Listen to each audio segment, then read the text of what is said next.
All right, all right, all right. What's up, folks? We back. We back for this live. This is part three of this live dealing with California's prison. Let's say not prison, but California's death row population. So we can see who's on this list. Go through some of the crimes that have brought them to prison, and as well as putting them up for the possibility of having their lives taken by the California state government. But also, I want to go back into this one. So I want to go back into this one with Little Fee because I've been checking more and more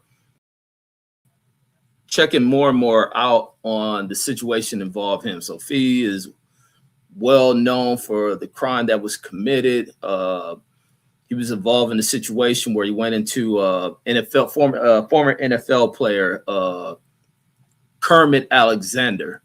Went into the wrong house. It was a contract killing by a bar owner of the Vermont Club. And that's what I need to check out because I was watching some interviews. I'll get into the tragedy, like the aftermath as it relates to the family of the victims. And the fact that there are survivors from the shooting who don't get much attention. They don't get spoken about. But what happened to these survivors? So I want to get into that. Let me see. Let me check the Vermont Club. Let me see. Vermont Club in Los Angeles. Let's see if they end up giving that club owner life in prison as well for contracting this hit. Because this club owner was trying to have this girl killed. And this is how all this shit started. So a girl ended up functioning at this club. She ends up getting shot. And in the aftermath of her being shot, she ends up paralyzed. So her family's suing this night spot. And for him to kind of wash this thing away and not to pay out any of this money, he looks for some guys in the streets, offered them $2,000 or something like that, $3,000 or something like that to rid himself of this pain in the butt. That was going to end up costing him like $2 million or some shit. So they go in there. I think they was speaking about Lil Fee or Taekwon Cox not being able to read.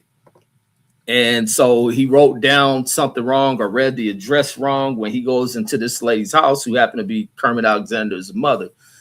She just finished watering her plants or something, goes back inside, doesn't lock her screen door. She goes in there and make her a cup of coffee. And that's when they enter in the home, shoot her in the face. I was listening to some of the reports where they stated when she was shot, her skull was knocked off. Like then they shot her face off. I think the other survivor was talking about they used the N1 with the submachine gun or whatever it was, a shotgun as well for the sister. I was in there. So, and I want to go into more of what happens after this with members of the family. Like I said, there were 2 people in the house who survived this massacre. So he ends up, taking out this family. There's 2 females involved in this situation, the getaway driver, and I think 2 shooters in the house. So they leave, get away. But the one thing, because I never heard this until I started looking into, I wanted to listen to interviews to see if Kermit Alexander ever forgave him for this, because you find where a lot of people forgive folks. But reading in the thing with Lil Fee, it shows that Kermit Alexander was pushing for Proposition 66, which is something that is our bill that looks to accelerate these the process to execute these people who are on death row, and his families seek justice for themselves. He was speaking about how he does forgive them, but then he also blames himself. He forgives Lil Fee, and he blames himself because he said after this shit happened, it fucked him up. He went on this war path. He walked the streets looking for these people who did this to his family. And he said while in the midst of him looking around for whoever he can, listening to word from the streets, there was word coming out about them bragging about shooting, and he was looking for these folks because he was going to kill them himself. He ended up being talked to by the mayor, who ended up getting at him, and the police chief at the time, who was foul as Daryl Gates, who had to talk to him, tell him to back off, let them handle this situation. They're going to ensure they catch these people. and woo woo woo woo. So that's the one thing that ended up kind of getting him to kind of, you know, let the police go about doing this on their own. Now, what happens, the way they get caught wasn't from what I was hearing. Now, there's many stories. All these kind of stories always got many variations to them, and the stories grow legs. But they were stating that so when they're in the house, you know, going through these rooms, blasting these people, Alexander's brother comes from out of a back room, and he jumps out, and he ends up in a tussle with Lil Fee over this weapon.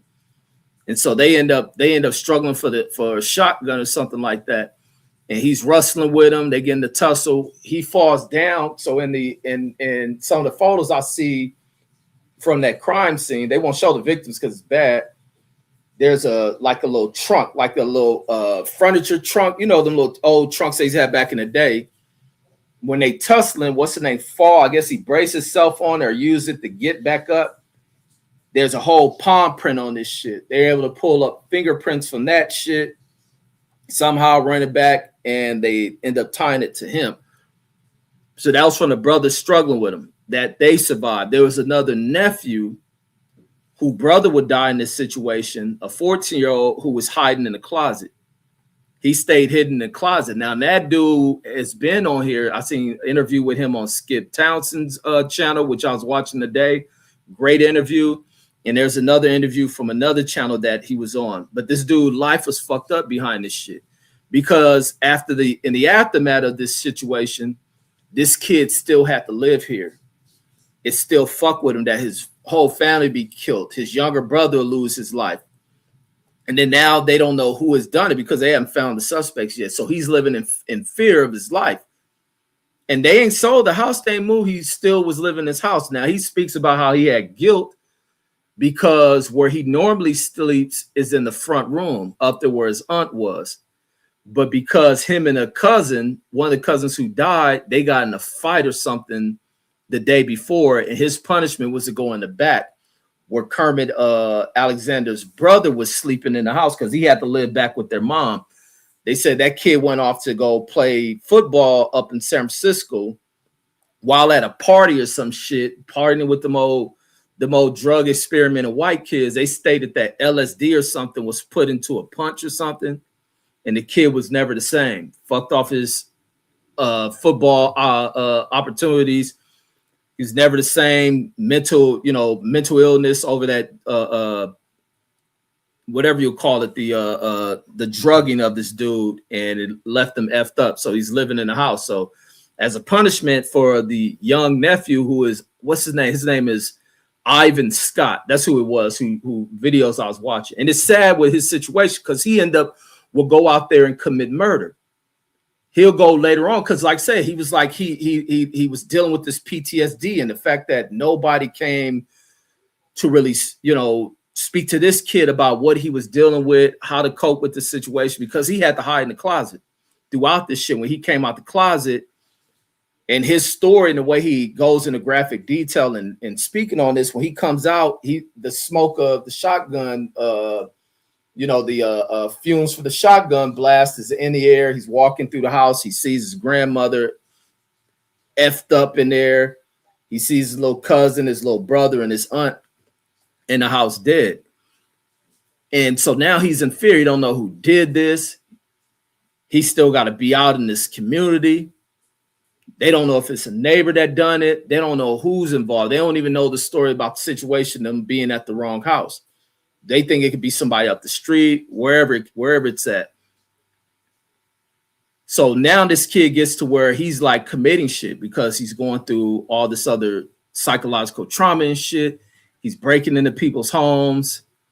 He's committing all type of crimes, but he felt like he needed a gun. So he's always known as a kid that always had the gun on him.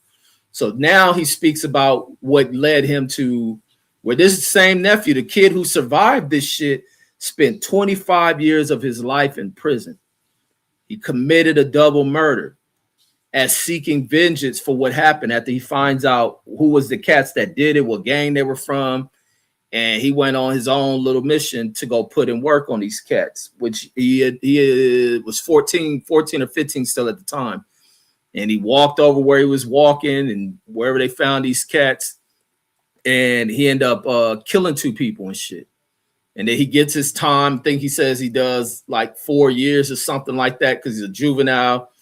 He gets out by the time he's 18 or something, still wild. He involved in gangs, and he goes off and commit whatever other crimes. But he in total, he ends up doing like 25 years. I think in his story he was telling in these interviews, he ends up doing like 25 years in prison. Let me find one of the channel where I watch his interview so y'all can see who I'm talking about. And then I go into Kermit Alexander where he's speaking about where he forgives him because he puts himself at fault because during the trial, so he's up there like wondering who the hell is this dude, like who the F is the suspects who did this. So when they capture Lil Fee and them and he's going to court, he was like, it fucked him up when he's sitting in court and they bring Lil Fee out. He looking like, wait, what the fuck? Like, I know this kid. And this is a kid because he started a youth football program and Lil Fee was involved in it. And what they spoke of was about how talented. He said Lil Fee was very fucking talented, but he's also, a hot-tempered kid. He had very, very bad temper and shit. And he was known to like go off during the games, like just seeing the skill sets. He had hellified skills from what he was stating in the interview I was listening to with Kermit Alexander when they were speaking to him about this situation. And the thing that stood out, he had told other people to like reach out to this kid because there's something, he can see something going on. Like this kid, they talking about Lil Fee will go off on teammates, smack teammates, go off on the field, go off on people in the stands. And so it was just like, it was something outside bothering. So he had told other coaches and people, other adults a part of the program, could they reach out and help this young dude, take him on their wing? And none of them be like, hell nah. He ain't working with him. And he also stated he was also an adult that didn't do anything. So he always felt it was his fault that he was an adult who ignored this kid, just like every other adult around him. So this is conducted. It's on this channel called Stream 365. It says from altar boy to murderer, Ivan Scott, the survivor. So that's what they call him. He's a survivor from that mass murder situation involving his family. He hid in the closet during the shooting, and his uncle was the one that came out and rushed him and shit. And what ended up leading to them finding, like I said, the fingerprint that ends up getting them captured and shit, and end up kind of going into solving this case, and them making it known that this was a hit going wrong. It was this fool from this club who had played these young dudes and all this other shit of people taking advantage of young, kind of neglected teens and shit or adolescents who get out here and they just living in a wild environment because LA is very wild, very toxic back then. And so kids like that, when they fall in that street, like these are the kids who are praised and used. And then let me go into the chat real quick. So that's what ended up happening. So those are the things that people don't look at. It's like you look at families that go through this type of shit, but what is the damage that is done to them? That same thing when even looking into the shit with because even in LA, they had the dudes doing mass murders, and they come to find out this dude, matter of fact, I think he did a school shooting out there in LA. And when they come to find out, this was a survivor of the shit in Guyana. What's the shit with Jim Jones in it, where he took the fucking all them black people down to Guyana and start that religious shit. And then he had these people drink that Kool-Aid, and like 700-800 of these no, it might have been 800 or 900 of them that took that drink because he talking about the end of the world when some government official came down there to, they were hearing words of people being held against their will and all this other crazy shit going on. And they want to leave. And Jim Jones freaks out, had these people, he killed them goddamn government officials, and then had these people who were worthy followers and believers of this damn fool they thought was Jesus Christ reborn or something, that they will go and do this, kill their kids and all that shit for people ain't follow the story. Now, some of the survivors, even his kid, he had a kid who ain't really his kid. He adopted these kids, the black kids with his name. It's a bunch of black folks this white dude took down there who went through all type of shit. A lot of them in prison for murders. They probably see some of them on this damn list. And then there was a black dude who did a school shooting. I think that was his crime that put him away. He's a Jim Jones survivor. So you never know what the effects of this type of shit. Even with me being as a kid watching my neighbor get killed, that shit had a huge effect on me that I had to mask because as a kid, I'm thinking that you just didn't show emotions. You had to hide shit. But people not knowing that shit was having me have nightmares every fucking night. Even if I'm in like a space where there's no one around and it gets silent, it'd be like I'll be hearing hunting ass noises and shit. I dealt with that shit for a couple of fucking years in silence, keeping that shit to myself, trying not to be like one to tell people and they feeling that you weird or some shit. Something going on, because this type of shit became a new norm throughout Los Angeles. People drive-by shootings and murders and shit. Like people say, my neighbor who I watched get killed is the first person in our neighborhood or on that block to get killed. And we having a number of shootings on my block. My street used to experience a number of drive. That's why I don't listen to niggas on here. And people talk about shit because y'all haven't experienced this shit. My street has had a number of fucking shootings on it. And motherfuckers being murdered on my fucking street. So it's like you don't know the effects it may have, especially when you're a young dude. So the nephew of Kermit Alexander ended up going into a world of crime because it was like it fucked him up. And he started having suicidal thoughts because that was the thing they say fucked him up. It was this callous ass police officer involved in the investigation who shows up once they catch Little Fee and them. He comes by the house and talk to him. This is a 14-year-old kid. Don't go in the house to tell the adults. He stopped by and tell the kid what happened or who they caught, and then he bounced or where the people is from. And I think that cop did that shit, which led him to go commit the crimes of shooting those people. All right, so let me go into the chat and then we'll go through this list. So we'll continue on the list. But that's what I come across to look at that and look more in depth outside of, oh, they killed these people, this and that. But what is the viewpoints of the family members? Is there any other people? I never knew there were survivors in this shit. Never knew these people existed. And then that there were interviews. What's the name? Skip Townsend interviewed this survivor like 6 years ago because I see the interviews from 2020. And then Matthew says, how's it going? Salute.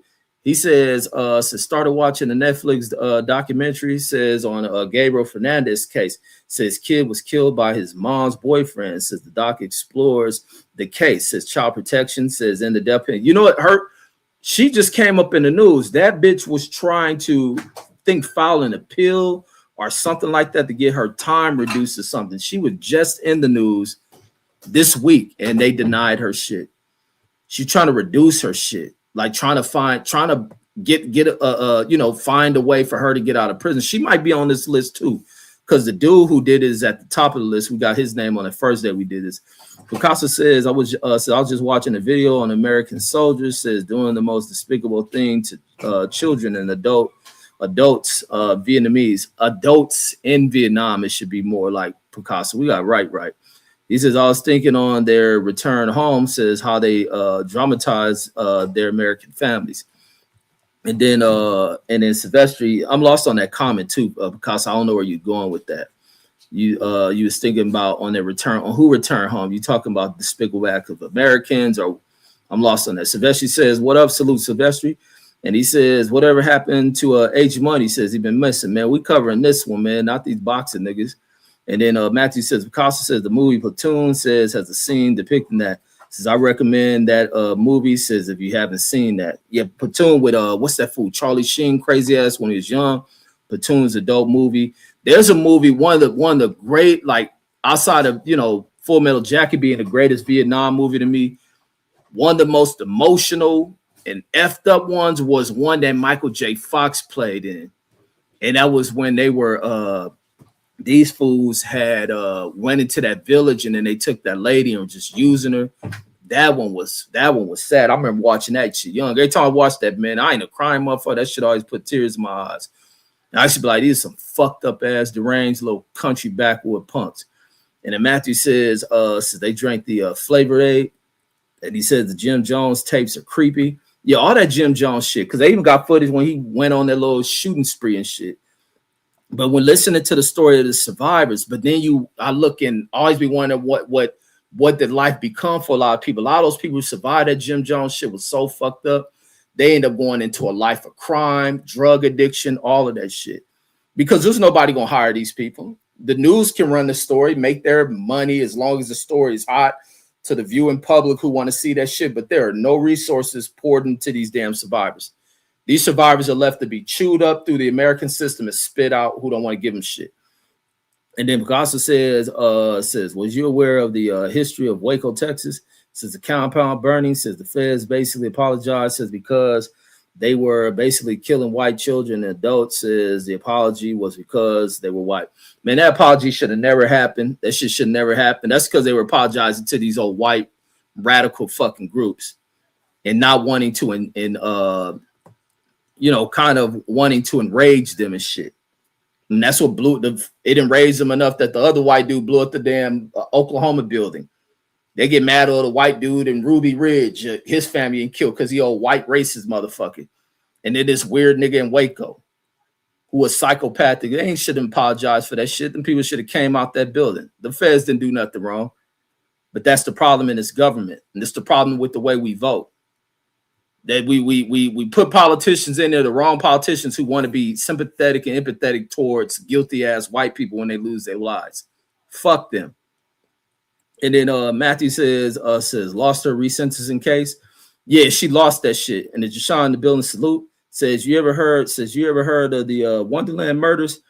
I probably have. Just give a short description of where they happened at and what it involved. I probably have heard of them. And then Matthew says that's a crazy case. And then Picasso says in the same area, says Waco, Texas, says the State Trooper Museum. Says the old white guy says at 24 Hour Fitness says told me it's a must see. And see, I was out there in Texas. I used to go into Waco, but I never seen that where the Branch Davidian shit was. That shit had already happened by the time I was out there. I would love to just see where it's located. Matthew says Wonderland says is a good movie too. And Andrew Charles says Dead President says the Vietnam movie says sorta says, but it's told from a black perspective. See, they ain't really got a real deep black Vietnam movie.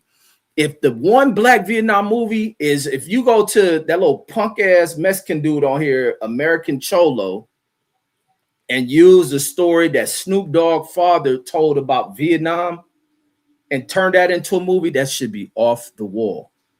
That should be off the wall and making it Full Metal Jacket type violent, but it would deal internally. It wouldn't even deal with the Viet Cong. It would dealing with these. Like I said, they lucky I ain't going to know that Iraq and Afghanistan shit. Because I would have been, like say, in jail dealing with one of these old punk ass little backwood motherfuckers I was in there with. And then Picasso says Timothy McVeigh says blew up the federal building, says in Oklahoma. And then Raji says it was in Waco. Yeah, that's what we're talking about in Waco with the Branch Davidian. So let me go through this list. So let's go through this one. Whatever the Taekwon Cox thing about the massacre of NFL player Kirkland Alexander's family.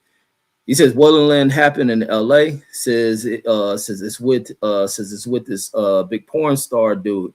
Says murder his friends for a drug dealer. Says back in the 70s, I think. Says Boogie Nights says based on that case. Says and they made a movie. Oh, see if it's involving that, then no, I have not seen. Yeah, so I haven't heard that one. Says in LA, says they accused the adult star John Holmes of murdering some people. No, I haven't heard of that one. Then.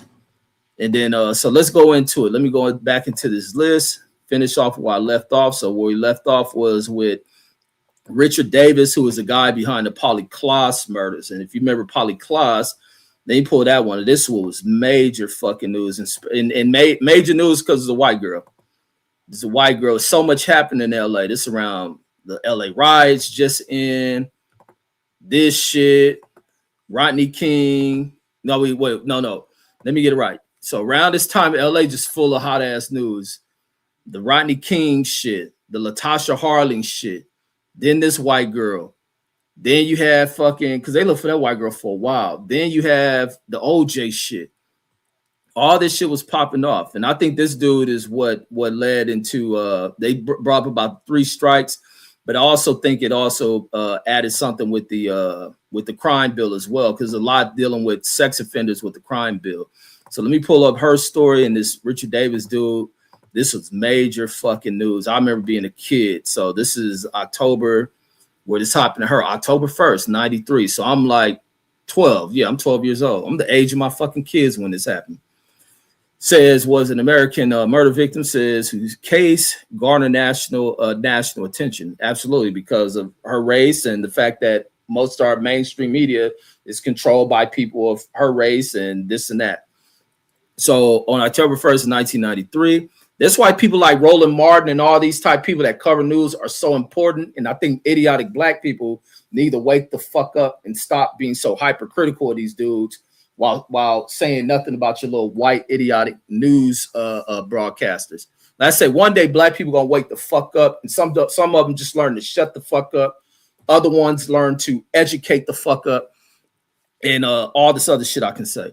So October 1st, at the age of 12, says she was kidnapped at knife point, says during a slumber party at her mother's home in Petaluma, California. I don't even know where Petaluma is. Says it's strangled to death. Says Richard Allen Davis was convicted of the murder in 1996 and sentenced to death. And what does California do? Let the niggas stay alive. Stay alive, stay alive. In California, you get to stay alive. So the background, October 1st, 1990. I think this fool known these people. I think he worked at their house. So they hold on, let me see where it's Petaluma, California, by the way, too. That is in Sonoma County. Oh, they're near San Francisco. Okay, it's near San Francisco. Polyclass and 2 friends. Imagine the trauma the friends of this young girl dealt with. They at her fucking house. Imagine you allowed your child, your young daughter, to have a slumber party, and they get to bring their friends over, and some motherfucker sneak in the house, tell these other girls shut the fuck up, but want this girl, kidnaps her, and now these girls is traumatized, they don't know what to do, and then come out to go get the mother. This girl is gone. So imagine what happens to these girls psychologically. I hope these girls who are well into their adulthood, they're wait, how old is she? So they got to be my same age. Hold on. Yeah, she the same age as me, probably class a few months older than me. So her friends got to be 40, 44, 45 years old today. And hopefully their lives wasn't fucked up by the actions of this punk ass dude. So she was having a slumber party. 2 friends were so Polyclass and 2 friends are having a slumber party at her mom's house. Eva Nichols says around 10:30 p.m. an intoxicated man named Richard Allen Davis, this motherfucker in California, pisses me off that they don't execute these motherfuckers. He entered her bedroom carrying a knife, says, from the home's kitchen. And this is what bugs me about women too. This is why I be like, bitch, have your own house. You can't live with me. I don't want to live with you. I will come through for a couple of hours, kick it, and I gotta go. Because I can't stand when bitches want to open shit up. They leave windows open. They like to open shit because bitches like to air shit out. But what they don't like to do is go check behind themselves and make sure shit is locked. This is why you have when you look at these cases, the serial killers like Ted Bundy, the Richard Ramirez motherfuckers, and the list goes on and on and on and on. And this fool of them entering unlocked doors. That shit pisses me off. I will cuss a bitch out for leaving shit the fuck open. Bitch, you didn't open it. I trouble my kids about that type of shit too. You open some shit, close the fuck back. Like you the bitches live in la la land. That's why niggas is here to protect all the fucking time. But you protecting stupid bitches too, who don't like to be corrected. Bitch, I will check your motherfucking ass and then we gotta go. You go your separate, I'm gonna go mine. Hopefully your life, you continue to live life. And no, you don't cross the path some old wicked, coked up, sick-minded motherfucker like this punk. So he enters their fucking house. Why? Probably something left the fuck open. If I'm the father of this girl, I'm pissed the fuck off. I'm heated. So he entered her bedroom, says carrying a knife from the home's kitchen. He told the girls that he was there, says to do no harm, and was only there for money. Davis tied both her friends, said pulled a pillowcase over their heads, and told them to count to 1,000. He then kidnapped Klaas. Says over the next 2 months, says about 4,000 people helped search. So she was missing for this fucking long. Says Davis was arrested 2 months after the kidnapping, says, and led police to Klaas's body. Says, which was burnt in the shallow. He burnt this girl. I did not know that shit. I did not know that shit. And this nigga still fucking living. If he ain't died already. Conviction. Says after a long and tumultuous trial. So how long the trial? Damn, the trial lasts 3 fucking years. Says Davis was convicted of June 18, 1996. First degree murder and says 4 special circumstances: robbery, burglary, kidnapping, attempted lewd act on a child, and Klaas's death. San Jose Superior Court says Superior Court jury returned the sentence of death. Says that his formal sentencing, Davis provoked national outrage says by taunting his victims. And then this nigga here taunting motherfuckers. Shows you how wicked these motherfuckers. He in court taunting the family. And then they be giving all type of protections. If you jump over to go attack this nigga, they be ready to kill you in court. Taunting the family. Says so he extended both middle fingers at the courtroom camera. And later saying that Klaas' last words just before he killed her implied that her father, oh my God.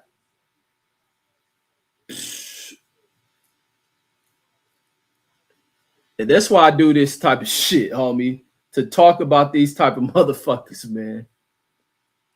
To talk about these type of motherfuckers. And the father, if he would have jumped over to go try to bash this nigga head, and they'd be in there trying to kill him. They'll treat this prisoner motherfucker better than they'll treat the damn family. That's why you see in some of the courtrooms and families being there trying to whoop these type of people ass. That this nigga do this shit and then taunt you. And then this nigga about to get fed. Then they'll do an interview with them. Before I went on here, I seen some shit. I had to turn this shit off. There was an interview they was doing with this bitch made motherfucking Jeffrey Dahmer.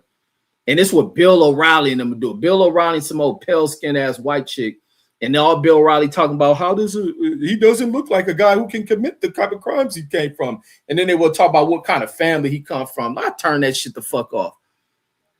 Says Judge Thomas Hastings says Dan formally sentenced Davis to death. Says telling Davis that his conduct in the courtroom says made the decision to pass the death sentence significantly easier.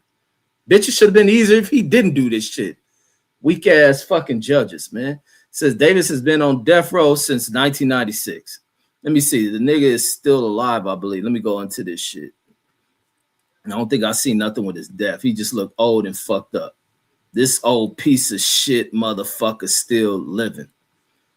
Let me see. Winona Ryder says offered $200,000 reward for Klaas. She never did that for Latasha Hart. Well, we knew who killed Natasha Harden. The aftermath legacy. Klaas's body says was cremated and her ashes were spread over the Pacific Ocean by her friends and family. Oh, man, that shit hurt my heart looking at this shit. I remember this shit, but I know all this shit went down in the Polly Klaas shit. Says in the wake of the murder, Klaas' father, Mark Klaas, says became a child advocate, says and established the Polly Klaas Foundation. He has made himself available to parents of kidnapped children, says, and has appeared frequently on Larry King, Live, CNN, and Nancy Grace. Fuck Nancy Grace. October 1998, says a Performing Arts Center was named in their honor of Patalama, says, but closed in 2000 because of building safety issues and a lack of funding. Says in November 2022, says after years of fundraising and building improvements, the Polly Klaas Community Theater reopened. Good. In the wake of the murder, politicians in California and other U.S. states supported three strikes law, and California's Three Strikes Act says was signed into law on March 8, 1998. So that's what three strikes was as a result of this type of shit. Well, I mean, that shit is foul as fuck. And that this punk ass dude is still living. So let's go back over through our list. So this is this Richard Allen Davis, piece of fucking shit. His parents ain't shit for having this dirtbag motherfucker. That shit cold. So here go another piece of shit. It says Richard L. De Hoyos, one victim, crime committed in 1989 in Orange County. He was sentenced August 27, 1993. So De Hoyos kidnapped a 9-year-old girl walking home from school, raped and then killed her. Says the first verdict was thrown out because jury misconduct. Says the problem with these jury motherfuckers. Says, and how you gonna be a member of the jury and this nigga did this to a kid and you out here misconducting? Piece of fucking shit. The jury probably motherfucker do this kind of shit that this dude did. Says, and De Hoya says was convicted on says on a retrial. Let me see his shit. Fucking bitch ass dude. Like that's what, and that I hate when I see kids walk home. I hate that shit. I like really hate that shit. Let me pull his picture up because he in courtroom with this little weird ass look on his face. And it'd be like, I feel bad for the parents that got to show up to court with these type of motherfuckers in this courtroom. And you meant to just have to sit there. So they dubbed him the Uncle Fester killer, whatever it is he's saying. Hold on, I think this is a picture. I want to pull this shit up. And I ain't gonna keep pulling these ones up. Let me see. I was seeing something, photos of this fool with this little crazy look on his face that this is him. He's sitting there here. I guess he in here Mad Dog and the Family or some shit. Let me show his photo from in court. Like you gotta go to court and the motherfucker get to look like this and shit. Look at this fucking fool. Like, and the family's got to sit there and deal with this shit. So let me see. Where is this one I saw? This fool. So it says California Supreme Court has upheld the death sentence for Orange County man convicted in 1989 kidnapping. Says murder of 9-year-old schoolgirl. Chief Justice Bowman says there has been no showing of says a prejudicial what is that prejudicial how you say that prejudicial I can't say the word prejudicial errors at the second trial, says Richard Lucio De Hoyos. He was now 56. This is back in 2013. So this is the victim. So here goes the story. It says Nadia's body was found in a plastic trash can liner, says in an aluminum trash can in Griffith Park. Says she was wrapped in a bedspread from in Santa Ana motel. Says in the trash can and the plastic liner says were also found from that motel. So he took her from Santa Ana, drove her out to Griffith Park. De Hoya's fingerprints was found on the liner, and police determined that De Hoya's had registered there for 2 people and had raped and killed Nadia in his room. So he got a room there, followed this girl. I tell you, it's always something dealing with one of these fools in a fucked up sex life. It says, wait, where am I at? So boom, boom, boom. Oh, there we go in the room. It says arrested days later in San Antonio, Texas. De Hoyos agreed to talk to Santa Ana police and eventually admitted that he had lured Nadia, says, who was walking home from school, into his car, says, by posing as a school teacher, says, who needed help carrying. Oh my God. And there's nobody watched this shit. Oh man. And this is why it comes down to where parents be like telling their kids, don't go with strangers. Remember the schools used to teach that shit. Don't go with strangers. Don't talk to people. Because you used to get adults fake like they knew your parents. Try to lure kids in the cars, all that kind of shit. And they be them adults and weird adults who watch these kids who end up looking vulnerable by the kids used to walk home. Because in my area, there used to be a bunch of us kids who walk home by ourselves. I voluntarily did that shit. I used to get ride homes, but got tired of getting the ride homes. But not realizing how dangerous that shit is. I don't fuck with that shit. I don't be letting my kids walk home. I don't even like them riding the school bus. Their mom used to try to be on that shit. Like I say, anything happen to these kids, bitch, I'm about to go on the news. I'm gonna do you like I did them niggas in Iraq. Like if nothing better happened to them. The niggas be just thinking it's cool to just let your kids off the leash and like, fuck no. Keep an eye on these motherfuckers because these type of motherfuckers exist in this world. Oh, man. And these niggas still the fuck alive. Like these niggas just weird. Their brains wired all fucked up. Like he's just gonna follow this little girl, and then the girl not mindful enough, or her parents then do this shit, because you hear with older people who just stupid as fuck in their way of thinking. In our days, we didn't have to lock the doors. In our day, y'all days is all the way fucked up. Y'all days produce these type of motherfuckers. So I can't stand when I hear old people talk this shit like they lived in some motherfucking utopian ass world and shit. Like the fuck out of here. And then you got Tim L. DePriest, one victim, 1989, Orange County as well. Says on parole from prison, DePriest shot a woman and stole her car. I don't know how they put a period there. Or is that oh no, that's something on my screen. It says and stole her car, says to drive to Missouri. I'm glad they caught your stupid ass, you fucking dummy. You're gonna shoot this woman and take her car to drive to Missouri, fucking bitch. Donald R. Du Bois says one victim, 1997, Los Angeles County. Damn, I wonder if this fool, because somebody I know with the same damn name. I was about to say, I wonder if this is this fool's son. Says the boys and two other men says followed a woman out of a casino, robbed and shot her. 97. Let me check this one out. Says robbed and shot her. Says put her in the trunk of her car. Says and set it on fire. Says she died 5 days later. This is a scandalous ass fool. Let me see what casino was this at. Let me see if I can find this dumbass dude case. So between the bars. Oh wait, he was on this. Is that the show that does the? Oh, it looks like this fool writing poetry or some shit. Let me see. He says from one heart to another. Oh, he wrote up. They got him with some poetry on here. He got published poetry on here. Let me see. Where is his case? I just want to see where the casino they follow this lady from, which is foul as fuck. So here it is. Let me pull his shit up on the screen. Now I spent days going through this whole list of all these fools on here. So the California Supreme Court yesterday upheld the death sentence for a man who robbed and murdered a woman he followed from this is Hollywood Park. This over here where the Rams Stadium is. What they call that Rams Stadium, whatever that shit is called. So this is where the Rams Stadium used to be. They got Hollywood Park Casino, the racetrack. This is where the horse racing used to be, right there in Inglewood and shit.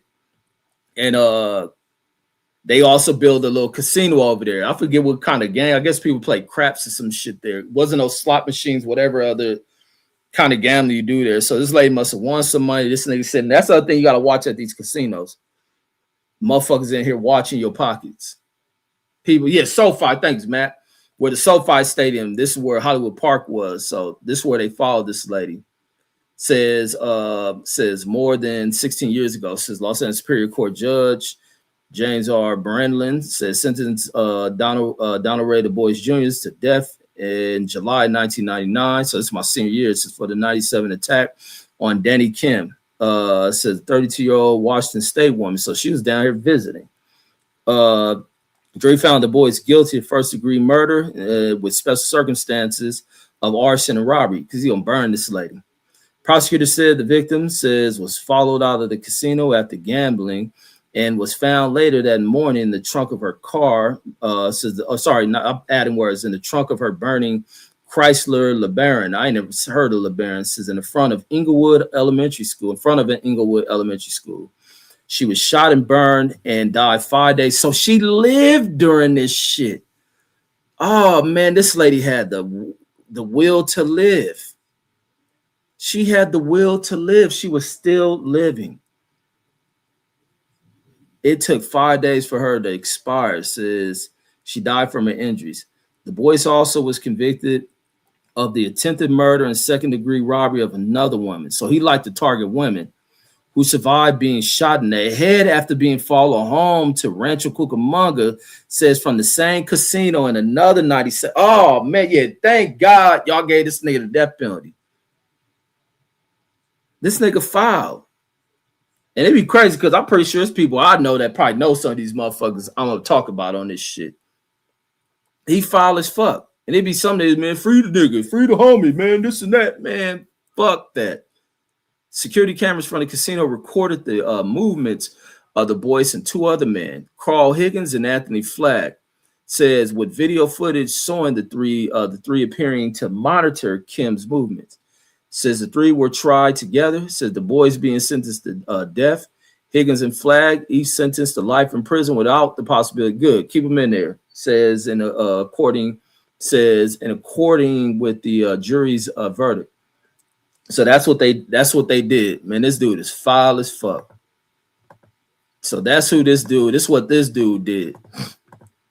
This dude foul as shit. So that's what we got here. So it ain't a thing. And I want to go through this shit because I want to make sure things ain't like looking on some it's racism and this and that, which niggas love to play that shit. Fuck that. You know, fuckers love to play that damn race shit on the wrong shit. Because it says Bill Clinton signed for the 3 strikes, says, and after retirement says he apologized for it. Now, apologize for what? No, the only thing to apologize is the way that it was enforced with police officers arresting black people at alarming a lot of disparities in the arrest they make, and then what leads to prosecution, because the prosecutions don't start unless the cop arrests you. But it also, you know, you got to be committing a crime too. So it adds into that shit as well. But that's a law enforcement thing. I think we do get some imbalances in the way in which police officers are out here doing their fucking jobs and conducting them. And then Jashawn says female awareness be off. Your females be so way off in awareness, bro. That shit bugs the fuck out of me. That shit be, man, I'll be ready to cuss a bitch out I fuck with. Like, damn, bitch, wake the fuck up. You don't see what the fuck going on? Some shit about to pop off. The shit I watch when I post these videos about how bitches ain't aware of nothing, like, cause niggas ain't educating their bitches. Like, bitch, I'm gonna act like I don't play that daddy shit with a bitch I fuck, but that's what I'm be like. I'm gonna have to act like that. I'm about to game you up, make you aware of shit. And the minute you run your little hot ass mouth, bitch, we done. You ain't open to lessons to be learned on shit that you seriously lapse in, and that's situational awareness. You ain't got no awareness and shit. He says this dude is Zark. And then Matthew says they say a mother's intuition is never wrong, says, but it's usually single moms that say that, says, and then you have all these cases and true crimes documents facts. I don't be listening to these bitches. These motherfuckers, everything be happening to these young girls out here because of these bitches. Just, man, that shit bugs the fuck out of me. Kids getting kidnapped, and you find out the parents got them walking miles by themselves and shit. And then because of, man, I barely let my kids walk an hour where I can't see them. Nigga, they get out of my sight, nigga, I'm tripping on them. Like, who the fuck you know up in this motherfucker? And you get these other weird ass adults, why a kid can be kicking and screaming, these niggas won't say nothing. Well, watch your motherfucking kid just walk the fuck, be snatched the fuck up. And that's the one thing that bugged me was one time when my kids little. It took everything for me not want to. If I had a gun, I would have shot this kid party up. I would have beat these motherfuckers because my kids little, and they're, you know, people want to hold your kids past them and shit. My son used to be a water ass baby, and he just be into everything, doing everything, and they just walking through this part. It's an apartment, and the apartment the little areas in the apartments where you can have shit, and then it's connected to the pool. Somebody put the kid down. I look, because I'm always kept an eye on my kids, because I realize adults love to do this shit. Let me hold the baby, and then sit them down. These niggas like 1 or something, barely able to walk. You know, babies barely bounce, so they less than 2. Watch these niggas. I'm looking for my son. Don't see this nigga nowhere. That's why when he was young, I always had to whoop his little ass just to break him out of shit to listen. And I'm looking for this nigga. I don't see him nowhere. I see him walking towards this pool. Nobody grab him. Nobody stop him. By the time I'm running over to see him, he right by the edge about to fall in the shit. Man, I look like, man, these bitch ass motherfuckers, and it took everything because it's their kids, mom, fucking peoples, whoever party it was. It took everything. Man, I just stay standoffish from these motherfuckers because they never knew what was running through my brain. My brain run through with some crazy shit. So that's why I stay away from motherfuckers when they on hoe ass shit. I can't stand to be around hoe ass people. because I know what I do. So I just remove myself from this shit. But that's the thing. People won't watch your fucking kids. And some people don't even watch their own fucking kids.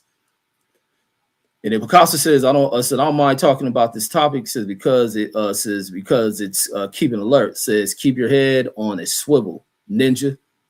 And then Matthew says, be safe, be aware of your surroundings, says your life says could depend on it. Absolutely. Especially in this society, you got all these dope fiends. Everywhere you look, it's a bunch of, when people just look at the homeless population, all this shit's a bunch of dope fiends out it.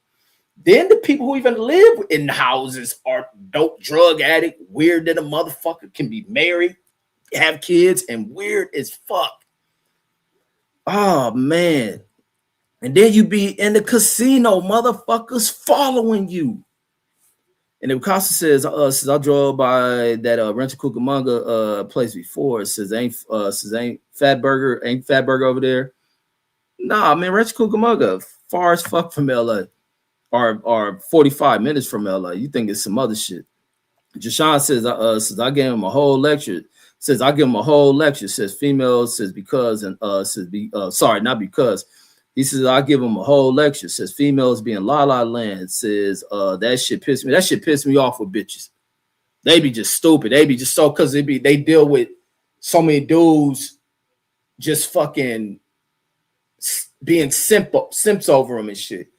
So these chicks just love to lead off of that shit. Ain't got a care in the world, not knowing what is what's friend, what's foe.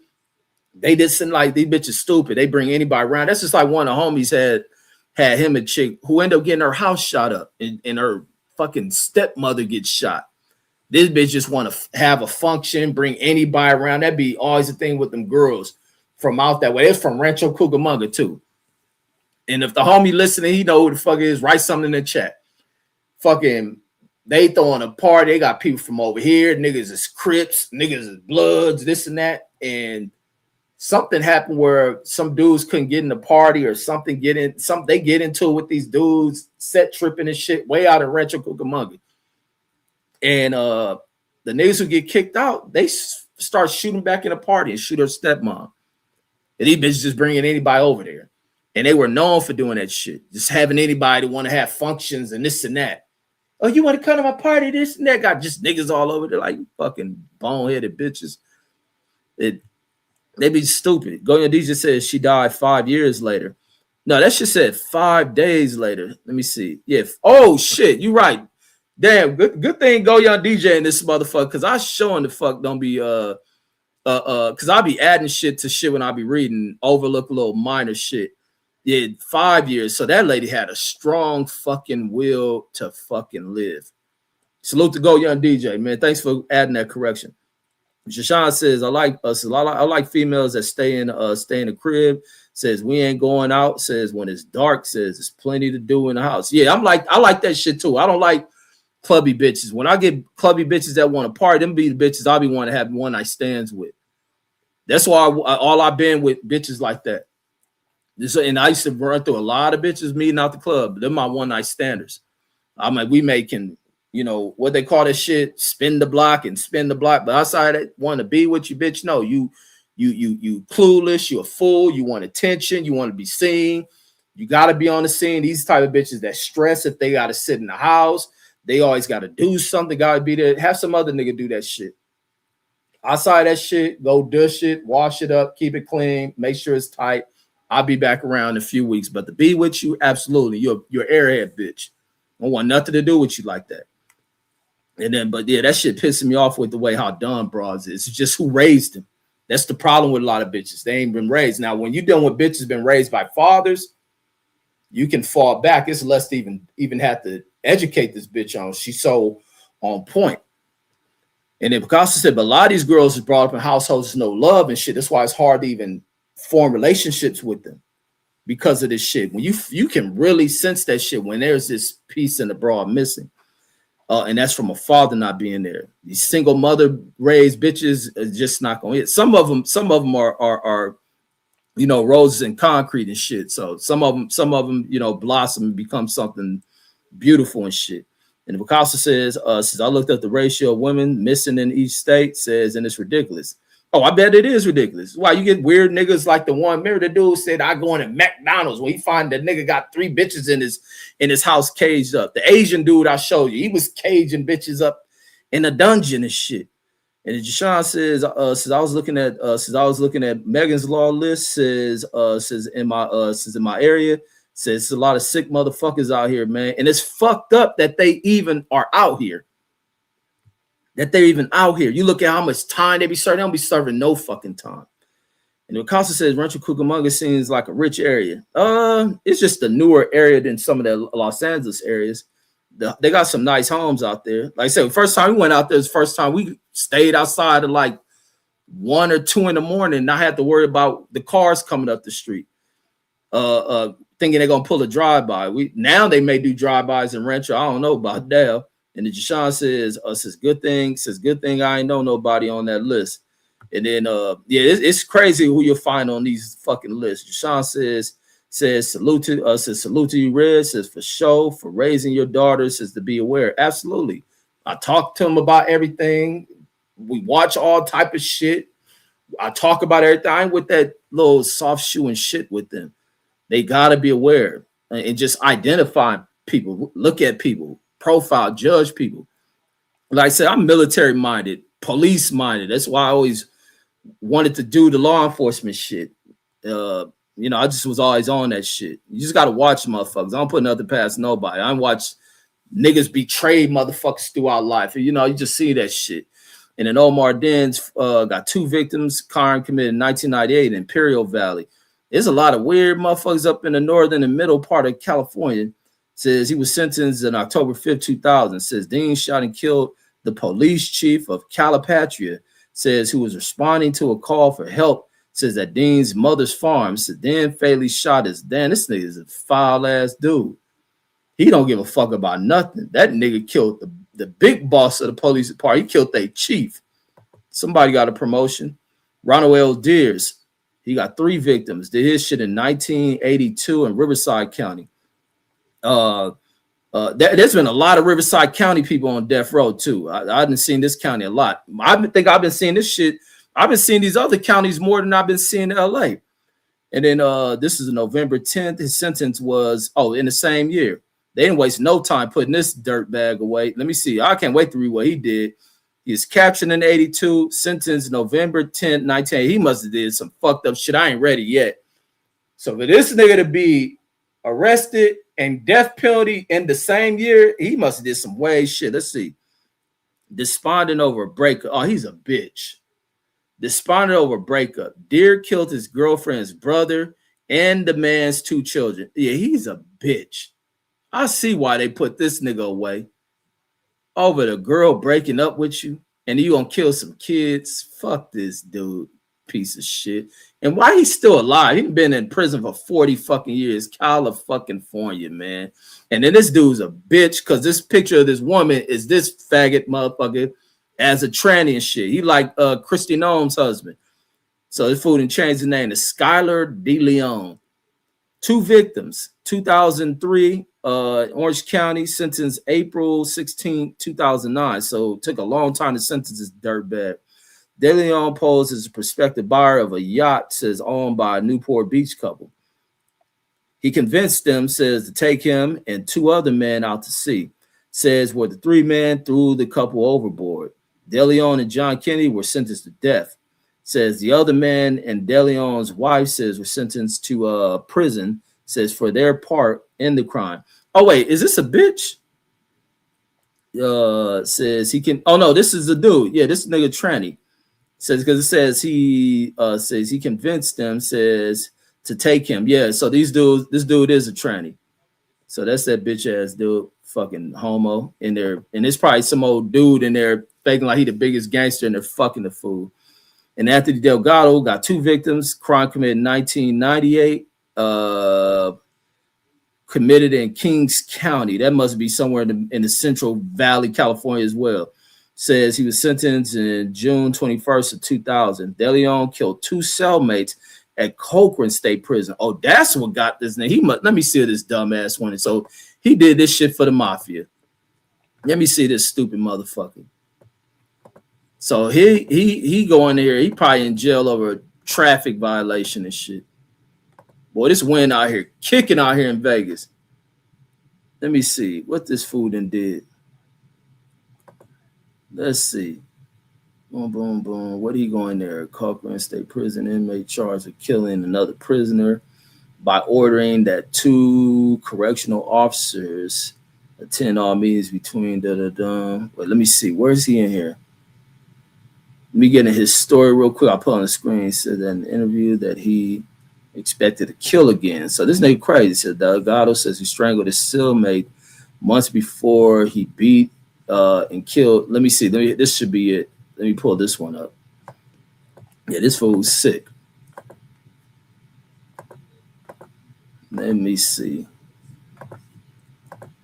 So this is that fool just on there. King Superior Court judge says the judge did not violate the constitutional or other rights of a Corcoran prison inmate charged with killing another prisoner. So let me go into there. It says writing new man's trial. Let me go into his situation.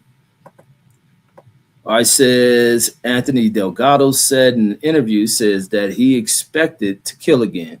So he just went nuts. He just went nuts. Delgado, who strangled his cellmate months before he beat and killed James Kevin Mahoney, says was convicted of Mahoney's murder and sentenced to death. Says the high court yesterday rejected all of his attacks. Says all of his attacks on the conviction and sentence. What did he originally go to jail for is what I want to know. Because it wasn't for murder, but this nigga in prison for. So this going through some appeals he's putting in. Let me find his actual case. This fool done lost his stupid ass mind. What the hell is this fool in jail for? Telling this nigga went to jail for a damn traffic violation and shit. So Delgado killed 2 fellow inmates while serving a 25-to-life sentence in Corcoran Prison. Says the jury convicted him 2 counts, first-degree murder with circumstances of lying and weight. Says the multiple murder. Oh, so he's a killer. Said the multiple murders, 2 counts of assault by a life prisoner. Says with malice aforethought. Wait, damn, he in here just killing shit. Murder of Mendoza. So in 98, says defendant and Frank Mendoza says shared a cell. Wait, hold on, let me go back to this shit is in 98. So no, what is he in prison for? I can't find that shit, but I ain't gonna spend too much time on his shit. I had it on the screen as I'm reading through it, trying to find exactly what this crazy ass fool did to get in here. But they said, I'm reading some shit saying he was a lifer. Says he killed 2 fellow inmates while serving a 25 to life sentence. Says the jury convicted him of 2 counts of first-degree murder, 1 with special circumstances. Says lying in wait. Says multiple murders. Says and 3 says 2 counts of assault by a life prisoner. But where is his original shit at? What led him into coming into prison is what I don't see, and I don't want to spend too much time on it. That's victim 2. Don't know what he went in there for, but he's a complete fucking idiot. He probably loved prison, looking for a dude in there or something to have been committing this type of shit and then earn that sentence. But he crazy. And he's been in there for 25 years. Ronnie DeMint says 1 victim, 1992 in Fresno County, sentenced in September 26, 1994. Says DeMint killed his county jail cellmate. Says while attempting to force him into oral. So he a homo. It's fucking a fruitcake. So he tried to get a dude to go down. He a Fleece Johnson ass dude, probably in the Aryan Brotherhood or something. And then Gregory Demontrelis says 1 victim, 1989, says Riverside County. He like a member of a white Aryan group too. Says Demetrius says stabbed the man to death. Says in his boarding house room.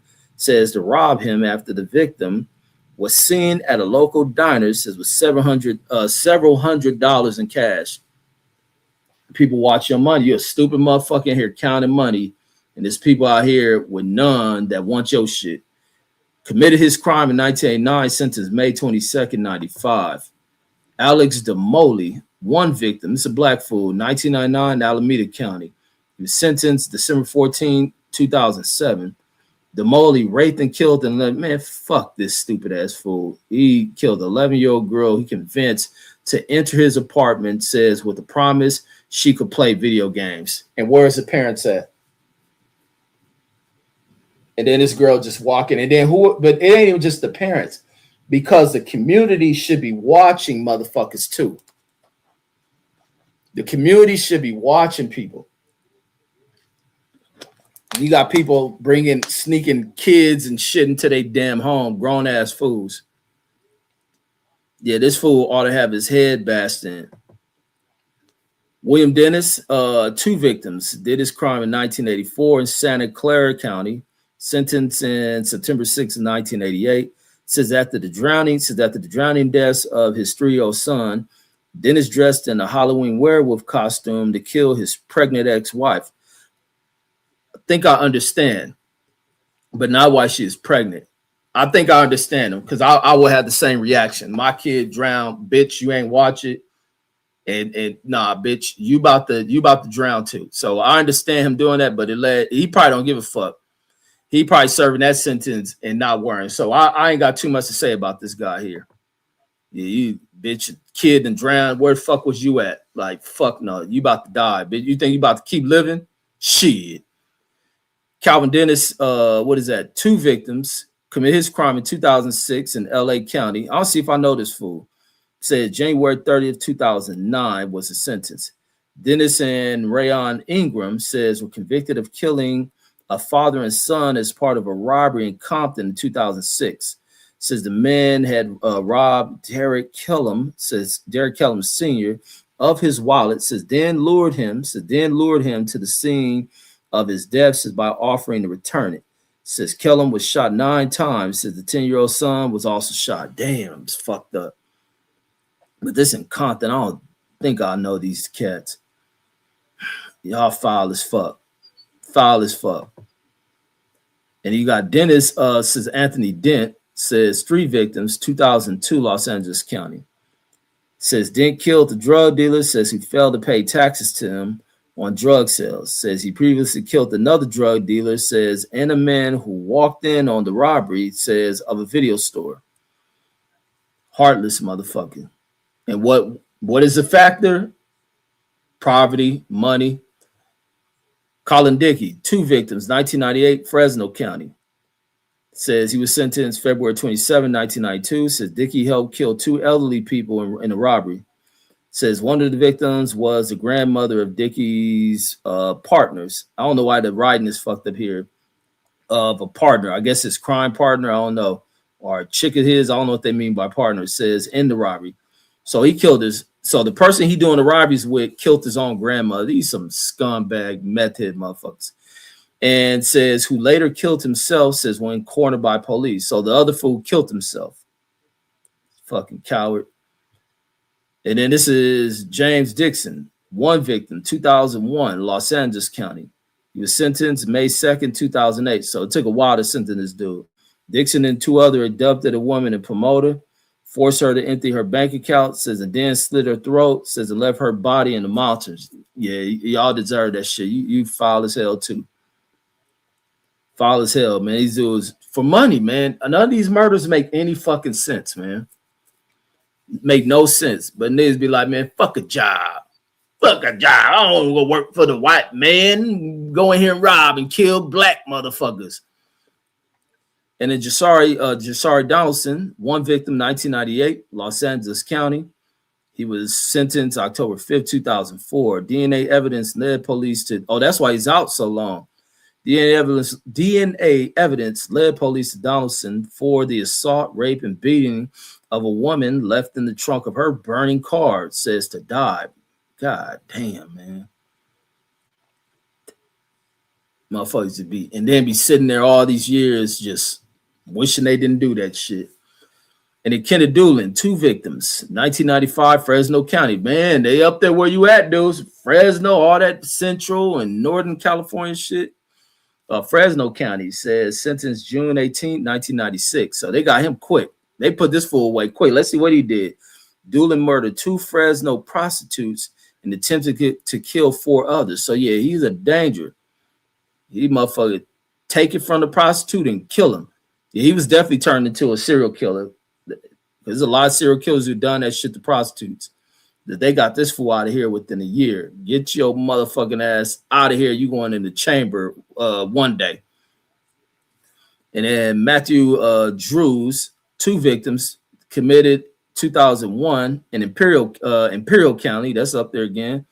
He was sentenced July 9, 2007. Says Drew and another parolee in the says from the California Youth Authority stabbed the man to death on New Year's Eve. Says and was in prison. Says for that murder. Says when he killed an inmate, when he killed another inmate.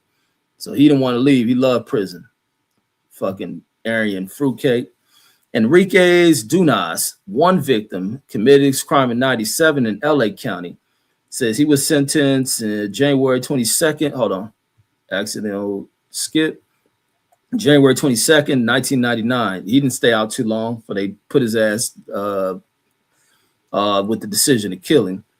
Dunas killed a Los Angeles County Sheriff deputy, says, who attempted to stop him on his bicycle for questioning about local robberies. So he blasted the cop. And with that shooting of a cop, your freedom is gone. Your life is gone, essay. And then Dewey Duff, 2 victims, committed his crime in 1995 up there in Sacramento County. He was sentenced March 8, 2002. So he was out for a long time. Whether he was battling his court trial that long or it took that long to find him and then to get him the trial. Says Duff killed 2 people outside of bars. Says after a deal. Says to trade guns for drugs. Says when awry. Yeah, that shit ain't go awry. He wanted his guns and got high.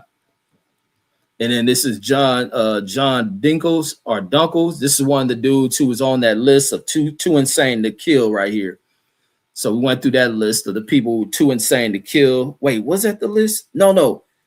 Or was he on the list of the people that's been executed? We gotta go back through that list again. John Dunkles, 2 victims, committed his crime in 1981 in San Mateo County. He was sentenced February 7, 1990. Dunkel adopted and killed 2 teen boys, says one a close family friend, says, and the other a stranger. He's a punk. He didn't kill somebody news kid. Says he confessed after being arrested for a burglary.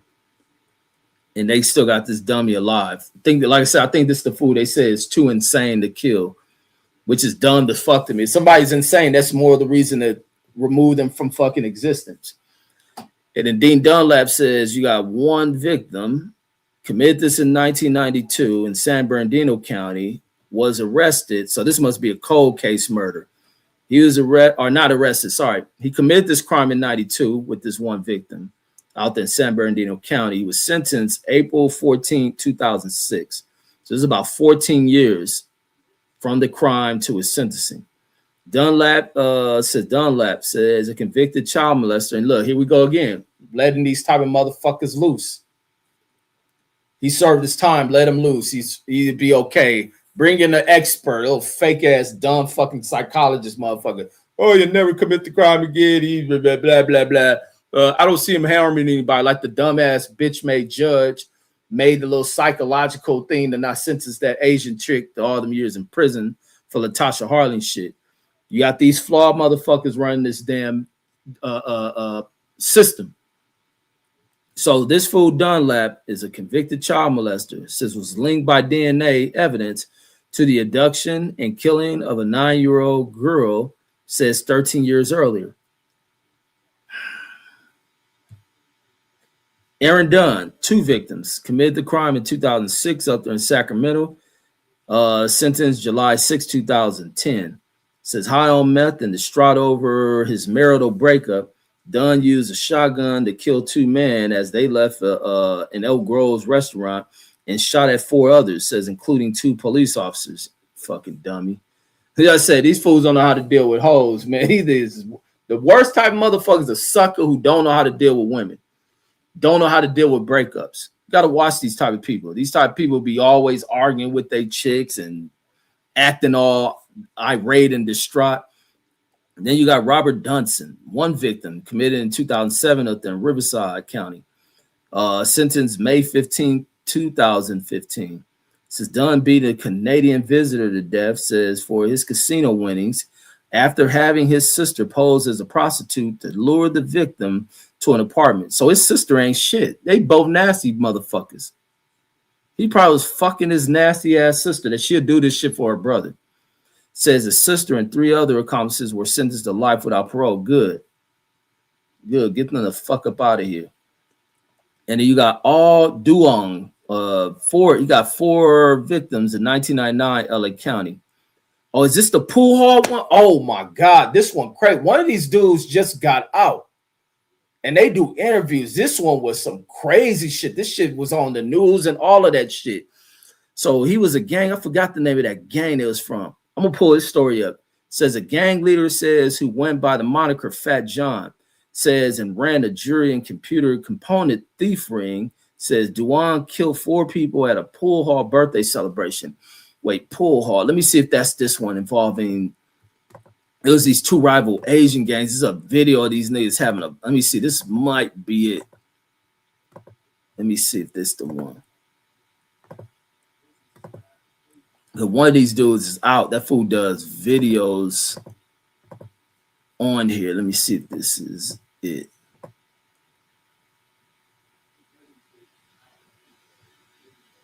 Wait, let me see. Let me put sentence to death. But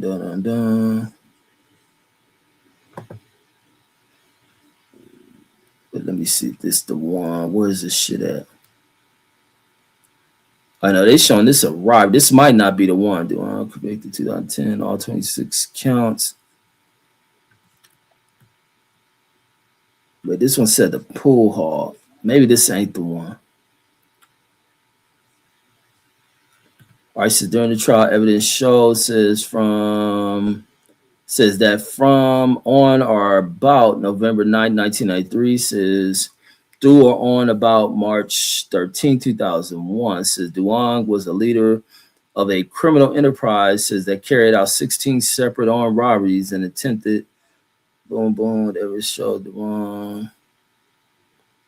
Okay, no, he did some robberies. I thought this is the one where these dudes getting into it and at a fucking wait, hold on, here it is. Evidence also presented during the trial says that Duong says was responsible for a gang-related quadruple homicide at the International Club in El Monte, California. Yeah, this is it.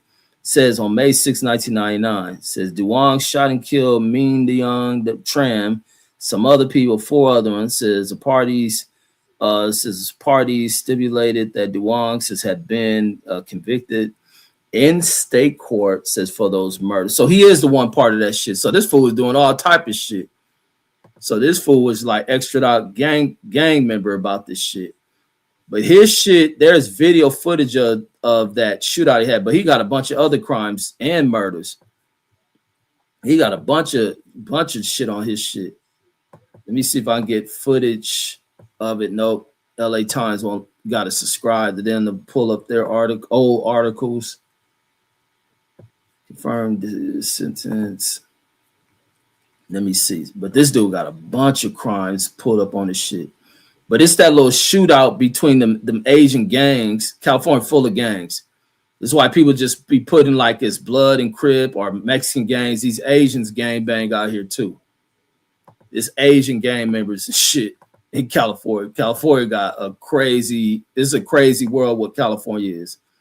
So that's who this fool is. And there's a bunch of other shit he was involved in and shit.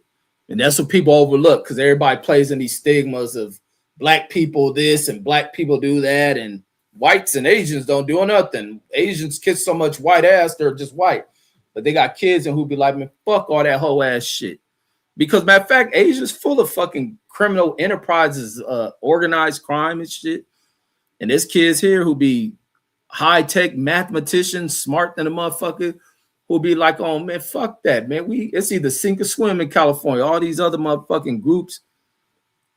Yeah, that's who that fool is. So you got Douglas Dworkak, one victim, 2001, Ventura County, sentenced June 30th, 2005.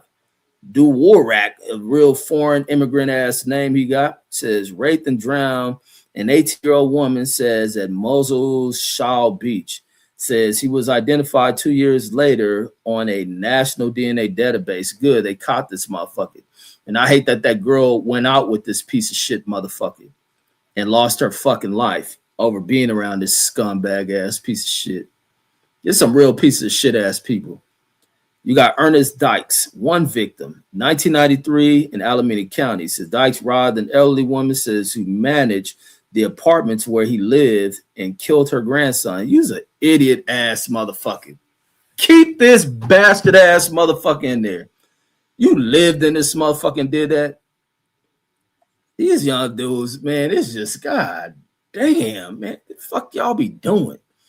Ricky Earp, one victim in 1988 in Los Angeles County, says he was sentenced February 21st, 1992. Earp sexually molested and killed, and man, this bitch ass dude. 18-month-old. See, this is the type of motherfucker that Cain Velasquez is trying to kill. And they had to go to jail behind trying to take out a pussy ass dude like this motherfucker. This dude did that to an 18-month-old child. Hold on. And let me, I gotta read the story because I guarantee it's one of these stupid bitches who didn't. Oh, wait, this is in the child care. Let me take that back. So whoever's a sorry motherfucker that ran the child care, which probably was his mother, that left this grown-ass dude around kids, and he does this shit. Let me read the history on this piece of shit-ass dude. Hopefully he dead now. So he tried to appeal his sentence and shit. He tried to appeal his shit. Says he's on death row, says after being convicted in Los Angeles County in 1998, rape and murder of 18-month-old Amanda Dosher. Says the jury convicted her of first-degree murder and found three death qualifying circumstances. Says to be true. Says rape, sodomy, lewd, and lascivious conduct of a child under the age of 14. In the separate penalty phase, says the jury recommended that Earth be put to death. Says absolutely should have been killed the nigga. He shouldn't just be given the death sentence. Use the motherfucker. Let me see who I want to know who child care was he at when this shit happened. Hold on, let me see. August 1988 says Earp was living in Palmdale, California with his girlfriend, Virginia McNair. Says on August 22nd, Cindy Dosher left her daughter, Amanda Dosher, says with Earp and McNair, says for a few days. Damn, left him for a few days. Oh wait, so it didn't say child care. They left, so this lady left her. This is a stupid bitch. No, this mother's a dumb bitch. Where the fuck is you going, bitch? The fuck was so important for her to leave this young, what is that? That's younger than 2 years old. Child with a friend and her fucking dude. Hold on, let me pull this story up for people to look at this shit, see what I'm reading. These motherfuckers, man. Oh my God. The mother is a bitch, homie. So here it is. So let me see. We count the facts and the circumstances. So here it is. So here's the circumstances. August of 1988 says Earp was living in Palmdale, California with his girlfriend, Virginia McNair. On August 22nd, Cindy Dosher left her daughter, Amanda Dosher, says with Earp and McNair, says for a few days. So she's leaving for a few days, leaving this baby over there, a young ass baby, probably a breastfeeding baby. Says that she had done several times before. So this bitch constantly doing. So these are unfit, fucked up, probably method ass people. Says on Thursday, August 25th, says McNair left for work, says around 7 a.m. So then the bitch So you leaving your child with your friend. I guess she's friend with the lady. This bitch works. McNair is the lady, right? McNair, yeah. So this bitch works and gonna leave an 18-month-old baby with a fucking dude who's not related to the baby. And that's all you need. The motherfucker, the dude ain't related to the baby. Let alone, and it should be people like that because I'm good with kids, just leaving their kids with me. And I be looking like I'm good with kids and all that shit. But it's like, why do motherfuckers trust people so fucking much? Like we bugging the fuck out of me. I didn't never like people to watch my fucking kids. It's like for you ain't going to work and this, and I can understand people help out when people are working all that shit, but young kids have to be like, you can't be trusting all these weird ass dudes like that. Like, unless you know this motherfucker, you got to really seriously evaluate motherfuckers. So I find this trouble as fuck that this bitch leaves this baby with this dude. And most people think like, you don't think a motherfucker is weird like this. So she leaves for work at around 7 a.m. Says leaving Amanda with Earp. Says around 3 p.m. Says a firefighter responded to an emergency call from a man reporting that says that a baby had fallen down some stairs. Says preliminary assessment of her injury says led the first responders to conclude that Amanda needed more medical attention that he could than he could give. So the firefighter took her to the hospital. After the firefighter left Amanda, says Earp disappeared and spent the next 2 days with different sets of friends and family elsewhere in California, says before ultimately turning himself into the police in Sacramento after learning that he had that he was being sought in connection with Amanda's death. Says during the intervening times, Earp gave inquiring friends and neighbors a host of contradictory explanations for Amanda's injuries and his absence. So this details more of it. Like I'm telling you, these niggas on this death row shit are pieces of shit ass people. Especially these ones who prey on kids. These are some of the biggest pieces of shit ever. At 10:30 a.m., says on Saturday, August 27, 1988, Amanda died. Medical examinations of Amanda revealed that she had severe bruising, blood and tears in the rectal areas, and tears in the rectal areas, and blood and gaping in the vaginal area consistent with sexual assault. So grown bitch. Like I said, the story the other day, the bitch ass nigga I worked at FedEx with, the same shit. The same shit. And that's the nigga I was saying. It was something about that. I did not like that nigga. Everybody else used to be like he was a regular dude, like he was one of them cats that be on the scene, you know, swagged out like a regular dude to most people. It was something about him. I didn't like him. I used to be like in my mind, this back in my 20s where I used to be feeling like, man, I used to be feeling like I'm overdue for a fight. I want to fight this person just because I knew something was wrong. And I'd be right. That's why I be like saying that shit I be saying now, always right. Because I'll be right about motherfuckers. And then that dude who I was talking about, I told this story yesterday. We was covering this shit about that dude at FedEx that ended up doing this shit to a child. The child was his former best friend's child, but now he married to the child's mother. This stupid, nasty bitch would marry this kid's father's best friend. And then man, come on. I be seeing the weirdest shit and shit. But I think this dude did the same shit to that baby he did this shit to. Then he talking about he was high. He got high or some shit. Says, however, it says no semen, sperm, or seminal fluids was found.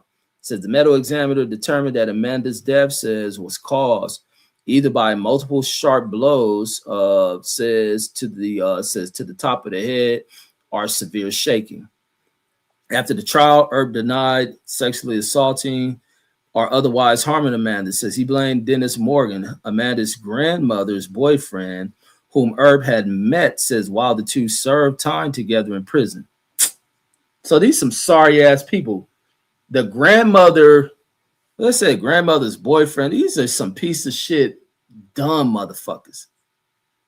Says Dennis Morgan testified that he met Earp, says while they were both inmates in Susanville prison, says and had helped Earp, says get a job after his release. And Earp is a nigga, I think it said, hold on, let me go back to Earp. Let me see. Don't. Okay, they didn't get no prior things he been convicted of. What did he go to prison for? So they immediately gave him, Earp can get out of prison, get a job immediately because of that skin.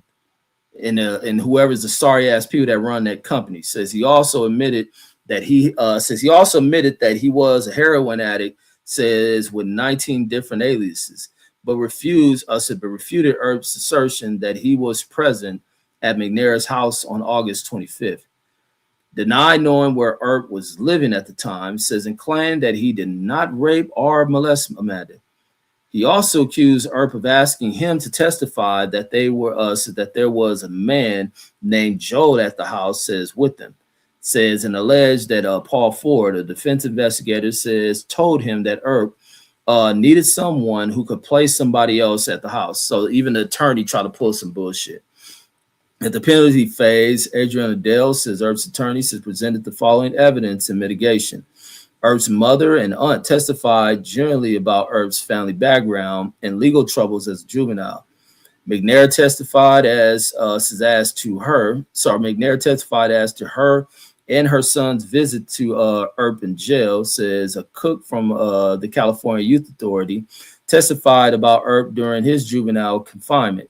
And a former associate warden at San Quentin testified that Earp would pose no danger in a high security facility and that Earp could adjust to life in prison. So that's that. He's a piece of fucking dog shit ass dude. What a piece of fucking shit. And the fact they ain't executed that dude, these type of people, they allowed to live long. And that's the thing that bugged me with how Tookie gets put to death before some of these type of piece of shit ass people is wild. I mean, they got people like this with the type of murders they got. Let me go in the chat Let me go to chat right now. What's up, Foodie? I see you in the building. What's up to Foodie in the building? Let me see where we at. Let me see. Oh yeah, that was Picasso accent was Reg Cucamonga. Reg Cucamonga seemed like a rich area. Deshaun says, good thing, says, I ain't know nobody on that list. Talking about the Megan's list, says, salute to you, Reg, for sure, says, for raising your daughter with awareness. Absolutely. I refuse to her be a dingy-ass chick. And then Go Young DJ says, yeah, it's Rancho, an upper middle-class suburb. And Deshaun says, I'll be on my sister about that. Yeah, even if you brother, and that's the other thing, brothers with sisters got to stay on their sister. And that's why I be understanding like why some brothers be on dudes' heads. It's like that a while ago where I had that, because I don't like meeting families, but now it's understood like why brothers gotta, but some of these brothers do extra out shit. They be, who is this nigga and this and that, just doing it disrespectfully. And that's why I used to reply with disrespectful ass shit to chicks' brothers who act that way. But it's understood why they have to, because there's a lot of dudes, you don't know who dudes is. These dudes is weird. They parents allowed them to grow up weird. These dudes got just no like etiquette and about the way in which they carry themselves. They're disgusting. Their treatment of young girls is fucked up and wicked and twisted. And it's always the people when they ain't no good solid. And this is always the thing where people bring up about having the solid 2-parent households and shit. Because when a kid grew up in unstable environments like that, more like you end up with these type of people on this list. And then Jashawn says Riverside County says big as fuck. And then Foodie says what a Reg in chat says the marathon continues. RIP Hermes Askenom, who is Nipsey, says we still miss you, Nip. Yeah, absolutely. Oh, this is 7-year mark of his death. Absolutely. And then Foodie says, yep, says mostly NorCal, says has the Asian gangs, Filipino gangs, heavy in says in East San Jose and Sacktown. Shit, you got Asians down in San Diego like a motherfucker. And Long Beach had a lot of Asians.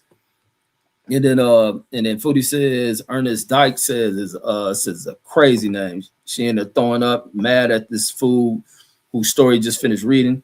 Says that lady that killed her husband, says after he was caught doing sick things to little ones says that her child care, says out of prison, says she should have never went to prison. Absolutely, she should have never went. Same thing with Cain Velasquez, but these old fucked up idiotic probably like the people that they put in that are on this list, these prosecutors and judges and the people who write these laws are just like them. That you do some righteous shit and shoot one of these scumbags, you gotta serve prison and shit.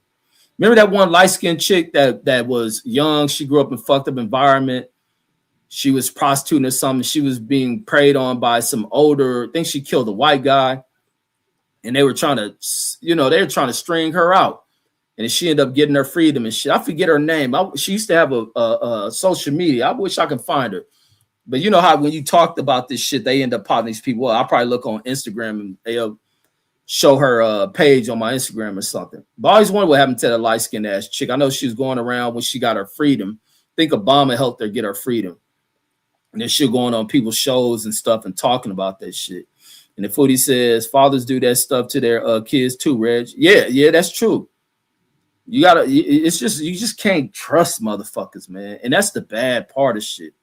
Just don't know what kind of shit kids growing up with. That's why people be looking at like with the streets, and you look at about how fucked up the streets, certain cities are. It be the fucking households that create this shit. And then, but people don't want to blame their mothers or fathers being the pieces of shit that has led to the type of mentalities they have. And then Footy says, my kids were never with anyone, says, but my mother says, no weirdos around. Absolutely. You can't just be leaving your kids with anybody. If it ain't family, you got to be careful which family person it is and all that shit. But you got to be careful, man. I'm just always glad I always had the mentality I have, like with being protective and shit. And Wakasa says, the government has gotten smarter, says by putting the crazy juice in the food, says women leave kids all the time, says to go strip. And it's fucked up. Those be girls bringing life into this world and they come from chaotic ass upbringing, which lead to why they be stripping and shit. And it's, bitches sexy and shit, but there's also some underlying shit into why they having to do that kind of shit. And then Jashawn says, I'm on every nigga that comes around, says, pressing, says, same with my female relatives, says, like my cousins and etc. Yeah, a lot of dudes, I don't be liking that shit. Like, nigga, don't come at me like that. But then it's understood when you see what kind of motherfuckers are around here. Then you see the kind of motherfuckers that females be fucking with. So it be understood, like, why motherfuckers have to be like that. Like, some of these chicks just fucking have an attraction for some of the most pieces of shit ass people, man. I'll be like, damn. And then Footy says, I remember that chick says they got rid of her pimp, says is Cynthia. Let me see. Cause I'm gonna subscribe to her, man. She's a real pretty chick, and I'm glad that she was able to kind of get herself going, and hopefully her life is still going good. Yup, here she is. I'm about to subscribe to her now. She looks so fucking happy. Still got a good following. I think she's still with the guy who was by her side through that shit, or that she got out, she found love. I like that shit for this chick. Let me pull her up who I was talking about. Y'all check her story out. Thank you, Footy, for knowing her fucking name too. Like, it's some, man, I'm telling you, man, it's some real fucked up shit that people go through. Like, some real fucked up shit. And let me go through it. Like I always say, I'm a nigga who ain't into that marriage shit, but you never hear me like bashing chicks like that. I understand what it is, what they come from, what leads to this shit. So here she is, man. This chick looks so happy and bounced back. And they were about to fuck this girl over. About to fuck this girl life over, man. This girl going through that shit.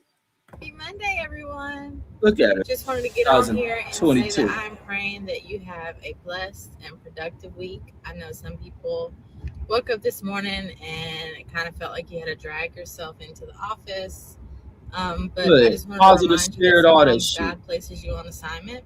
Talk well. It will not always feel good, but you stay there until you get the job done, and you push through, and you just depend on the Holy And salute to you for blowing that motherfucker shit off. Let me see her video. Happy Monday. Whenever you see her facing it. Do she update her videos? Oh wait, that's not what it is. This her channel. Yeah. So she do got updated shit. Yeah, here she go, man. Look, got a good following and shit. Life on point. She's still pretty. kept herself up, does these talks. This dude still in her life 7 years, 2000. She got 2,500 days. Says, and I still choose you every single man. Salute to this dude for holding that chick down. Salute to you, homie. Salute to him, man. Like I said, I rock with people who find love and shit. I ain't a nigga want to get married, but I rock with love. I believe in that love shit. People find that shit. You find the right one. That's what that shit is about. And salute to that. Salute to her being able to bounce back. That shit, her going into prostitution at a young age ain't held over her. So, you know, I rock with that, man. Salute to that fucking dude, too. That's some solid shit. I like that for that chick. And let me see where we at. Like I say, I cover these type of shit, man. These motherfucking piece of shit ass people like really piss me the fuck off. And then Jashawn says my cousin, we around the same age, says, but her brother says one of my close cousins says don't like him, The B says he geek, said one of my cousins don't like him, says B, he geek nerd type, says into science and math, says I tell him, says be grateful, says he ain't no weird motherfucker, says he got a good foundation. Oh, you saying your cousin don't like the dude she with? I'm lost on that, says, but her brother says, I'm lost on what you wrote, says my cousin, says we the same age, says, but her brother says one of my close cousins says don't like him, says B, he geek.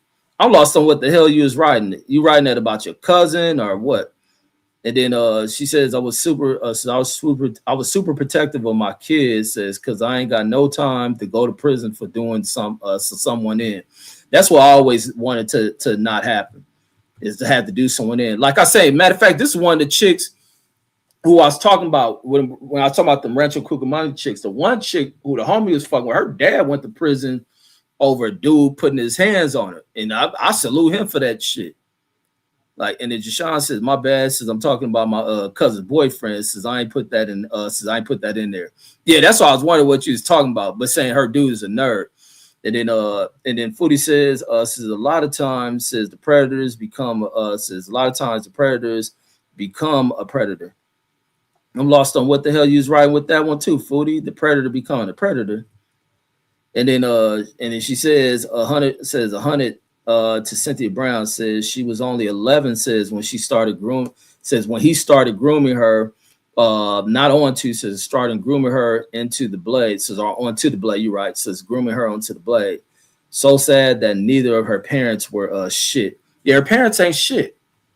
And these pimp dudes ain't shit. That you fuck with a little ass girl and got them going out to prostituting this shit. Like, girls be so fucking vulnerable, man. That's why girls have to value when they have fathers there, man. Salute to all my relatives, man, who are there. All my friends who are there for their fucking kids, who are great parents, who are protective fucking parents, who don't play that shit about their kids. Salute to them. And I see in my generation of friends, family, who are like super fathers to their kids, who are there for their fucking kids. Even when they dealing with the co-parenting thing, or dealing with, you know, kid mothers who act bitter and shit, but still with them kids, all that matter. And then Foodie says, I meant the prey become the predators. And then Jashawn says Ted Cruz said, protect these motherfucking bitch ass motherfuckers. Ted Cruz said protect these motherfucking bitch ass motherfuckers. Oh, that old bitch ass dude out of Texas talking about protect the pedophiles. And these niggas will be out there voting for them. Weird ass motherfuckers out here voting for these type of people. And then Robert M. Edwards got 2 victims. Crime committed in 1986 in Orange County, sentenced in September 9, 1998. Says Edwards sexually battered and strangled to death 2 women in Hawaii and California, including the mother of his girlfriend. Damn. He did that. Wait, he was fucking with. He did that to. He's sick ass dude. So he in there fondling with the girlfriend's mother after killing her. Fucking piece of shit. And this is Marchand Elliott, 1 victim in 1988 in Los Angeles, California. Says in a series of armored car robberies, Elliott killed one of the drivers. Money. He was sentenced June 3rd, 1992. And then James Ellis, 2 victims, committed his crime in 2009 in San Bernardino County. He was sentenced June 16, 2017. So it took him a while to sentence this dude. Says an attempt with 4 other gang members, says to rob a drug dealer. Ellis fired into the drug dealer's car, killing him and a female passenger. So killed 2 people while in the commission of a crime. I think they make that in the capital murder and shit. Sonny and Maracas, 2 victims, committed the crime in 94 in Riverside County. He was sentenced July 23rd, 1999. Says during a street fight between 2 gangs, and Racas killed 2 people and injured a third. And because of that gang shit, your ass is done. Probably in there regretting that shit. And you got Scott Erskines, I think that's how you say his name, 3 victims, committed his crime in 1993 in San Diego County. Then he was out for a long fucking time. This is definitely some DNA shit. Sentenced September 1st, 2004. It's a lot of these ones with these white dudes who be escaping their crimes and shit. They be having to use DNA. It says Erskines was a serial rapist. Says starting as a teen. So what the fuck he doing out? And I know they was reporting this piece of shit ass motherfucker. Starting as a teen, says, but were released. There we go. But was released from prison. Says, and then convicted again, or then convicted again. Says DNA testing then revealed that he was responsible for the sex murders of he a fucking homo too, of 2 boys in California and the murder of a woman in Florida. It's always these weird, nasty type motherfuckers. These old Christy Nome husband ass people. And then Curtis Irvins, 1 victim, committed his crime in 1986 in Alameda County. He was sentenced June 28, 1991 in a contract killing. Irvin and an accomplice kidnapped the ex-wife of their client and stabbed her to death. Stupid ass fool. Dummy. Niggas do anything for some fucking money, man. You can get people to do anything for money and then don't get away with it. Then it's Irvine, however you say it. I guess that's how you say it. 1 victim. Crime committed in 1995 in Sacramento. He was sentenced May 31st, 1996 to death. So they got rid of his ass quick. Let's see what he did. Because they put him away quick. Irvin killed the Lesser County sheriff. Oh, that's why he killed the cop. Responding to a report of domestic violence. So he ended up smacking on this lady and killed the cop. And they wasted no time putting this dirt bag the fuck away. But guess what? He's still living. The cop ain't. Problem with California.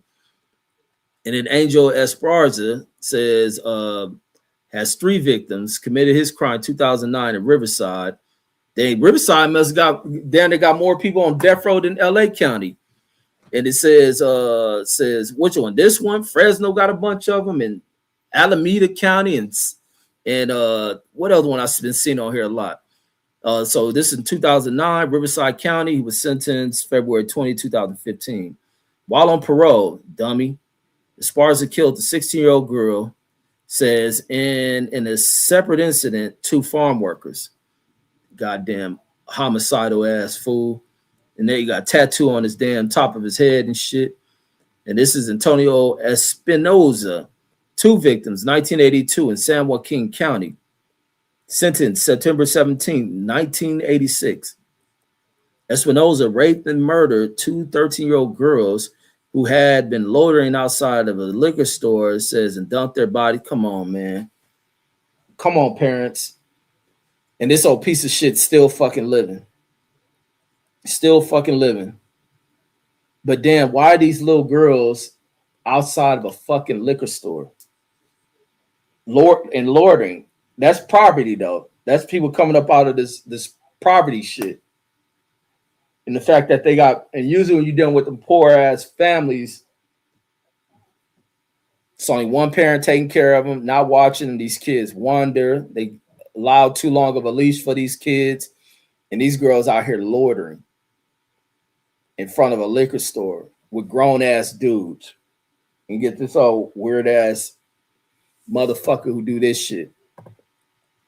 Johnny Espinoza, 3 victims, 2002, Los Angeles County.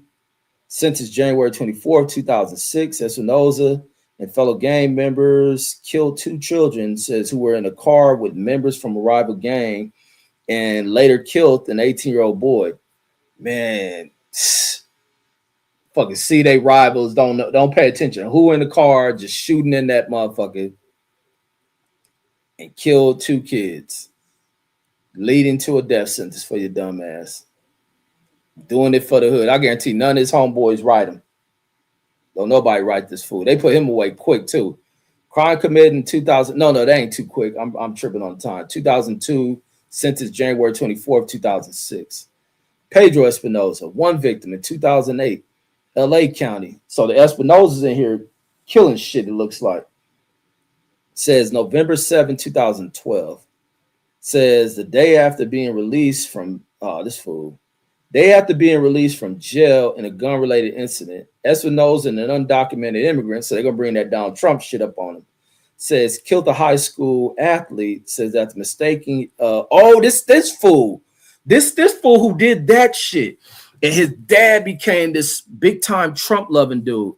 This is he thought the kid was from BPS. Ice Cube did that song about this one. Says that the mistaken, this dude from 18th Street, I believe, says he mistake the young kid's red backpack as a sign he belonged to a Robert Street gang. Yeah, he thought he was from BPS. Let me pull him up, because this kid looked way different. This nigga tatted all up and shit. Let me see. He tried to go to court with the straight hair like a white kid and shit. Let me see if he's on this. Just the let me see if this is it. Okay, here we go. And that's why the dad got on that shit when Trump was talking about all these illegals and all that other shit. The dad, crazy ass, got up on that shit. Said permanent residence, 1998. Well, let me see.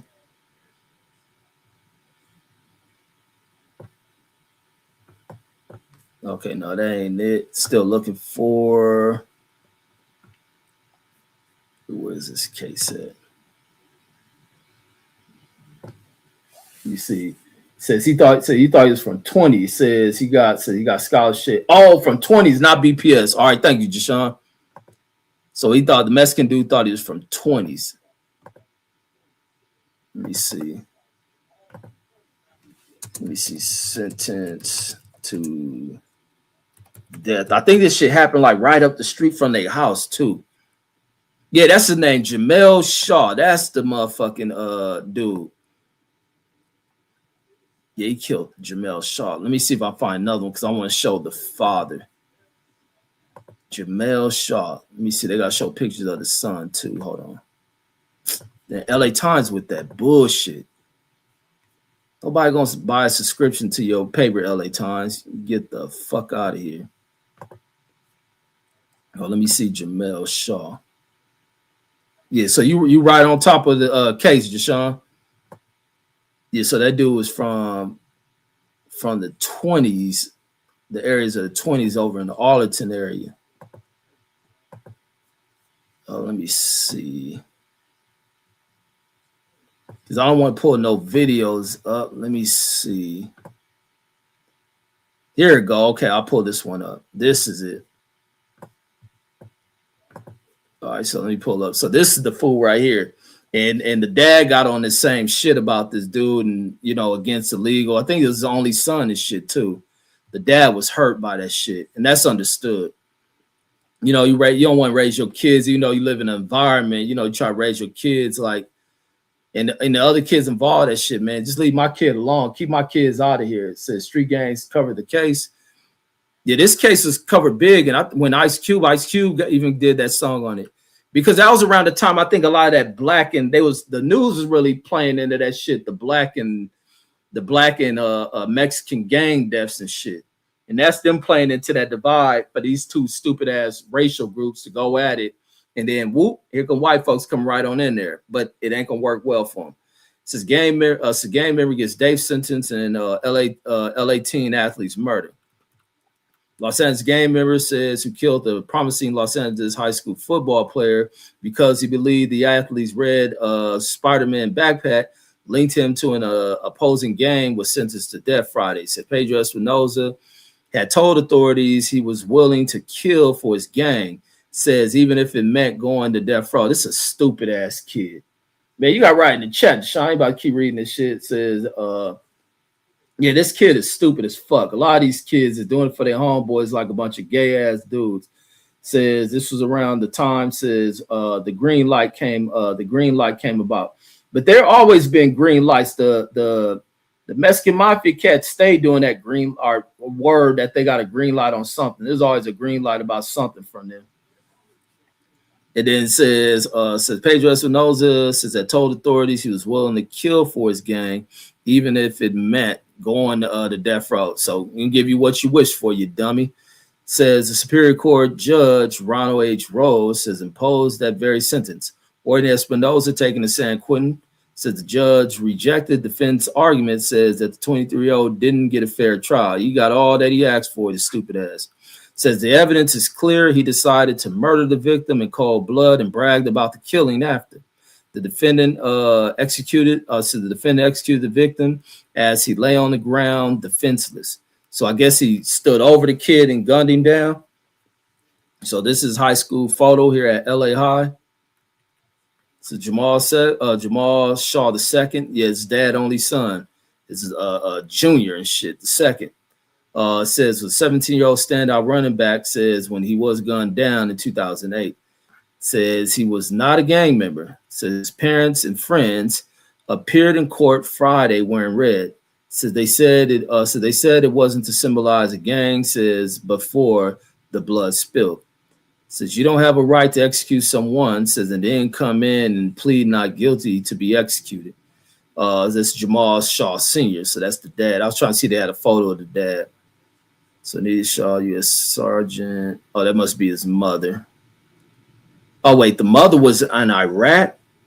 Anita Shaw says U.S. Army Sergeant told of being in Iraq, says on her second tour of duty when she was summoned by her commander and told that her son, oh, that's fucked up. Says she lost it. Oh, yeah, that's fucked up. Mom over in Iraq and shit. So that's maybe why it was always about the dad. So the mother, she over there in war. Yeah, that shit had to tear her apart. This kid come over doing that shit. But that's what happens, man. That's part of what is taught to a lot of these young dudes involving this gang shit. So somebody influenced this dude wrong. His parents fucked up too. Not being there, that he didn't give a fuck about his mother, father, or boylo, whoever the fuck around, that he caught up in the ignorance being taught by his gang and a bunch of shit being taught down to them, and it's spread throughout all the gangs in Los Angeles. So here go one of the other bitches. Like I say, this death row list of all the bitches on California death row, it's only one black chick. The rest of them are white, few Latina women, and the Asian lady. Her name is Susan Eubanks. She got 4 victims. You best believe they're her kids. 1997, San Diego County. She was sentenced October 13, 1999. Eubanks shot and killed her 4 children, ages 4 to 14. Then shot herself in the abdomen, but survived. She knew damn well that bullet wasn't going to her fat ass. She ain't want to die. It's like the other white bitch they showing her shot herself in that big ass head she had and lived through that shit. This old big gut bitch know that bullet wasn't going through her. And then Stephen Evans, 1 victim, 2003, Orange County. He was sentenced January 9, 2009. He's a registered sex offender, allowed to be back on the street, registered sex offender because he's sorry ass white dudes who write these laws because they know one day they'll be on these lists as well. Says Evans stabbed to death a woman whose body was found inside a trailer. And look how mean and sick this old motherfucker looked. They should have beat his ass while taking that photo of him. Christopher Evans, 2 victims. He committed his crime in 2001, Alameda County. Says he was sentenced. Oh, he took a while to sentence this fool. April 23rd, 2010. Evans killed 2 people in 2001 shooting following a fight at an Oakland hair salon.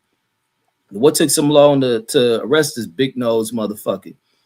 You can tell they've been beating him up. They done smashed this whole nigga nose in. I know that nigga wasn't born with a nose that damn big. And then Robert Fairbanks says, but Robert Fairbanks says one victim, he committed the crime in 1985, San Mateo County, that county back up on here, sentenced September 5th, 1989. Says a week after sexually assaulting one woman, Fairbanks tortured and killed a second woman in his apartment. Says then dumped her in the woods, says, and set her body on fire. He became a suspect after police responded to a report by a report by his physically abused girlfriend. So he hit on this girl. She called the police on his dumb ass. Now, 36 later, his ass still in here rotting when he need to be executed. You got Farmaloro, one victim in 1991, back in the Orange County, sentenced September 5th, 1997. Farmaloro was convicted of kidnapping, sodomizing, and murdering a woman who went missing after attending a concert. Her body was found 3 years later in a freezer stashed in the back of a stolen truck. 3 years. Man, this piece of shit. But was it? How the fuck? Oh, that must have been decomposed. Or was it in a stolen truck, the back of a stash where her body was found 3 years later in a freezer stashed in the back of a stolen truck? So that shit wasn't plugged in. That was a fucked up. I feel bad for investigators that found that shit. And like I say, they need to transport some of these niggas to Texas so they can execute these motherfuckers. Richard Farley, damn, 7 victims. Crime committed in 1988 in Santa Clara County. January 17, 1992, he was sentenced. Fairley went to the factory, says, where he had been fired 2 years before and killed 7 people and wounded 4 others because he lost his job. Your little fat ass should have found another job, Buttercup. So that's a total of killed 7. Well, let me make sure I was killed 7, and then he wounded 4 more. So he tried to take out 11 fucking people. Death penalty worthy. And he should have been expedited to the front of the list and executed for being fired. Like, that's crazy. That's why I always worry about when I'm at jobs and people that have been fired. Man, I'll be watching that shit because I'll be knowing. I'm telling you, I'll be watching that shit. That's like when I used to work at the post office. When they fired me over calling in that day and making that shit I said, and they fired, I didn't give a fuck. Because I was like, because back when I was a kid, the post office used to be known for the workers going postal, which has just been probably a few incidents. But even being in there was some people that to me looked way off and shit. So when they fired me, man, it was less for me to worry about because it'd be loud in there. I used to have to watch certain people. I go in and be like, man, this nigga look like one day he can snap. I just hope these fucking supervisors don't say nothing wrong to this motherfucker and he in here going postal. That was a thing. It was at one point, was it in the 80s or something? In the 80s, the post office had a number of workers just going ballistic. There's even one of a female postal worker going real ape shit in that motherfucker. But I used to watch these motherfuckers in that post office, and then the machines be loud. You can barely hear in that motherfucker. But I used to always do. I run my little stack of mail through, and I look at the motherfucker I'm worried about, and get back to this shit. Like these motherfuckers crazy. Let alone they fire people. I'll be watching this shit. Like this fool show up, I'm running somewhere to go hide and shit.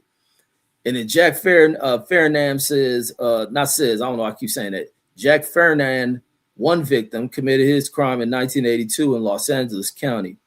He was sentenced January 15, 1989. Allowed to be out free. I guess that's what all that time took. Says during a home robbery, says Fernand raped and sodomized a woman, says who had been alone in the house, says then killed her. Oh, non-pussy good ass dummies. And then I'm glad they got DNA because now they can find the DNA and these fools fucking these girls and then getting DNA samples and going to arrest these bitch ass people. I'll be watching because there's one channel on YouTube they be posting this shit where they show these fools who committed a crime and now DNA has come back 20, 30 years later, these people to move on with their lives and do it, and then they arrest these pieces of shit. That's just like the BTK killer. I like when they arrested, but I don't like the way they allow that motherfucker to these weak prosecutors everywhere who allow a motherfucker to admit guilt and testify to murders, and then they don't get the death penalty. Man, fuck y'all.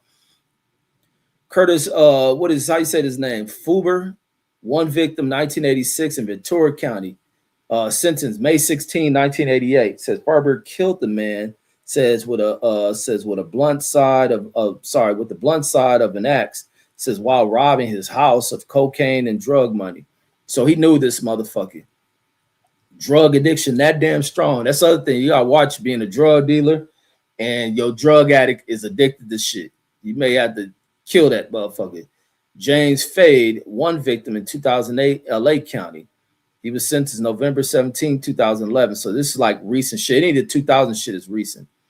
So he's a sucker. So he dealing with a divorce, I see. Says during a bitter divorce, says, and to prevent her from helping federal authorities investigate his international gold trading firm, millionaire businessman Fade says arranged the contract killing of his wife, says who throat was slit. So now you done lost all your fucking money. And I wish that chick didn't get herself caught up in that kind of shit. Or would have, been more, aware of what can possibly happen, like going after this fool, money, desperate as shit. Excuse me, you could avoid the hit. Because there's some shit recently happened out here where they found another rich ass fool. But I think the wife was still working with him. They was partners in the business, or he brought on because he's married to her. But she had she had ownership in the company too, and that fool had her set up. Was she going out to dinner? I guess somebody she was fucking with. Matter of fact, he had both of them killed. And then they ran the investigation and linked that shit back to that fool after they caught one of the suspects. And you got Miguel Felix, one victim, 2004, Riverside County. And this fool was out for a long time, so 11 years before he was sentenced, May 26, 2015. Felix killed the man during a series of home invasion robberies. And that one robbery got this fool the death penalty. He must have been sinister, whatever he did in there. And you got Eusebio Fieri. Oh, yeah, he definitely a legal immigrant. You definitely illegal. One victim, 2008 in Riverside County, sentenced May 18, 2012. Says with the aid of a 17-year-old girl, Fierro abducted and beat an 80. Oh, you a piece of shit, homie. You come to this country to do this kind of shit. Abducted and beat. So somebody's grandfather loses their life and beat an 85-year-old neighbor and trapped the man in the trunk. Trapped him in his trunk. It says his partner, Juan Ramon Cardinalo Jr., is also condemned, then shot the victim in the face. An 80-something-year-old. Yeah, fuck y'all. Man, why are these fools still living? Execute these fools. Marcus Fletcher. There's only one person who to me did the only murder on here so far that to me it was like, okay, you just accept your punishment.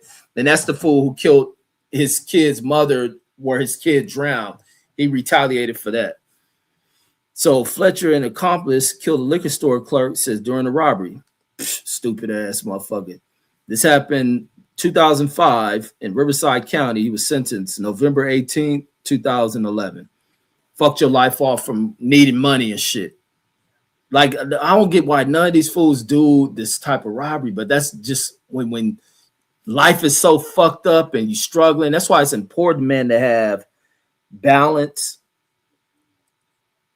to be mindful, kind of be more conservative about shit, not to be in this materialized world that a lot of these people live in and think they gotta have money that they ain't earned. And then because it ain't gonna lead a pathway to nothing, robbing motherfuckers and doing these stupid ass crimes. Michael Filner's one victim committed the crime in 2000 in San Diego County, sentenced March 29, 2004.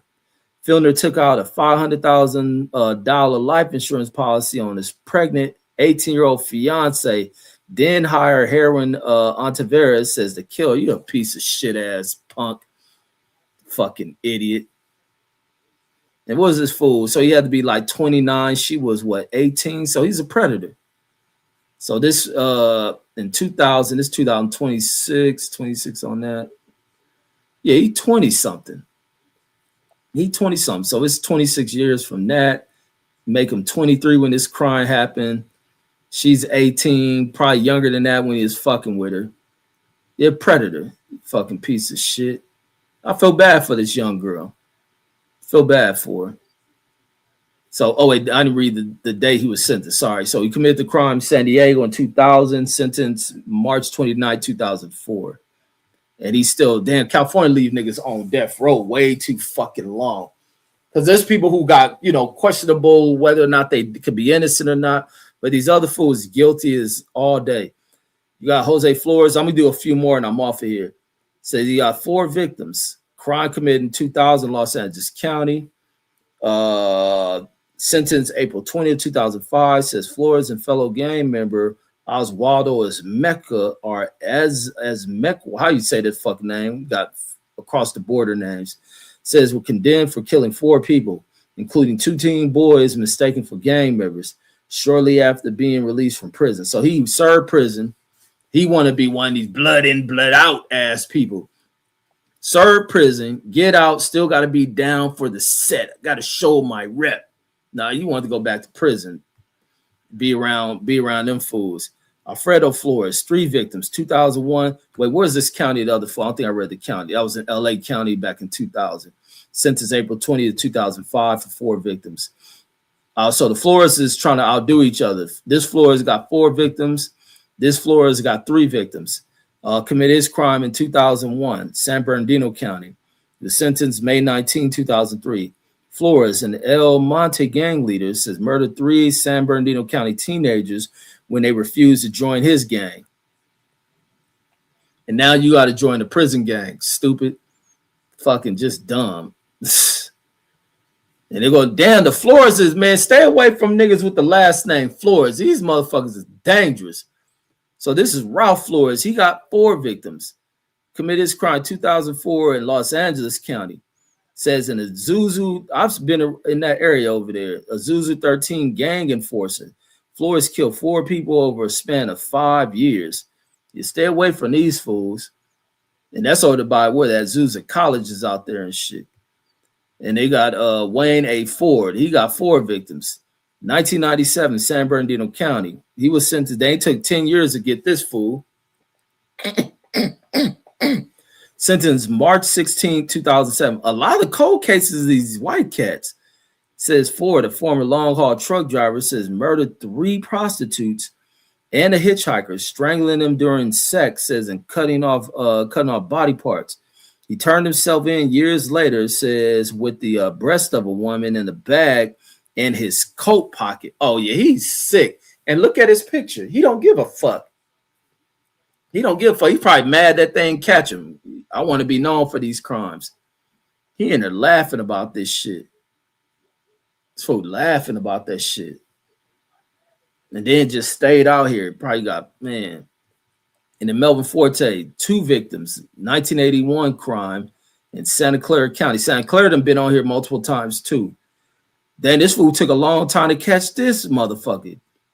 He gets sentenced. He committed his crime in 1981. So that's my birth year. He don't get sentenced till June 7, 2011. Let's see his shit. Forte in 1981 gunned down a German tourist. Says, and a year later, shot a woman and killed her. Says, and killed her fiance. So that's 3. Oh, he shot the woman but didn't kill her. So he killed the fiance. Says he was in prison. Says when he was in prison when the cases were solved 3 decades later. Says based on DNA.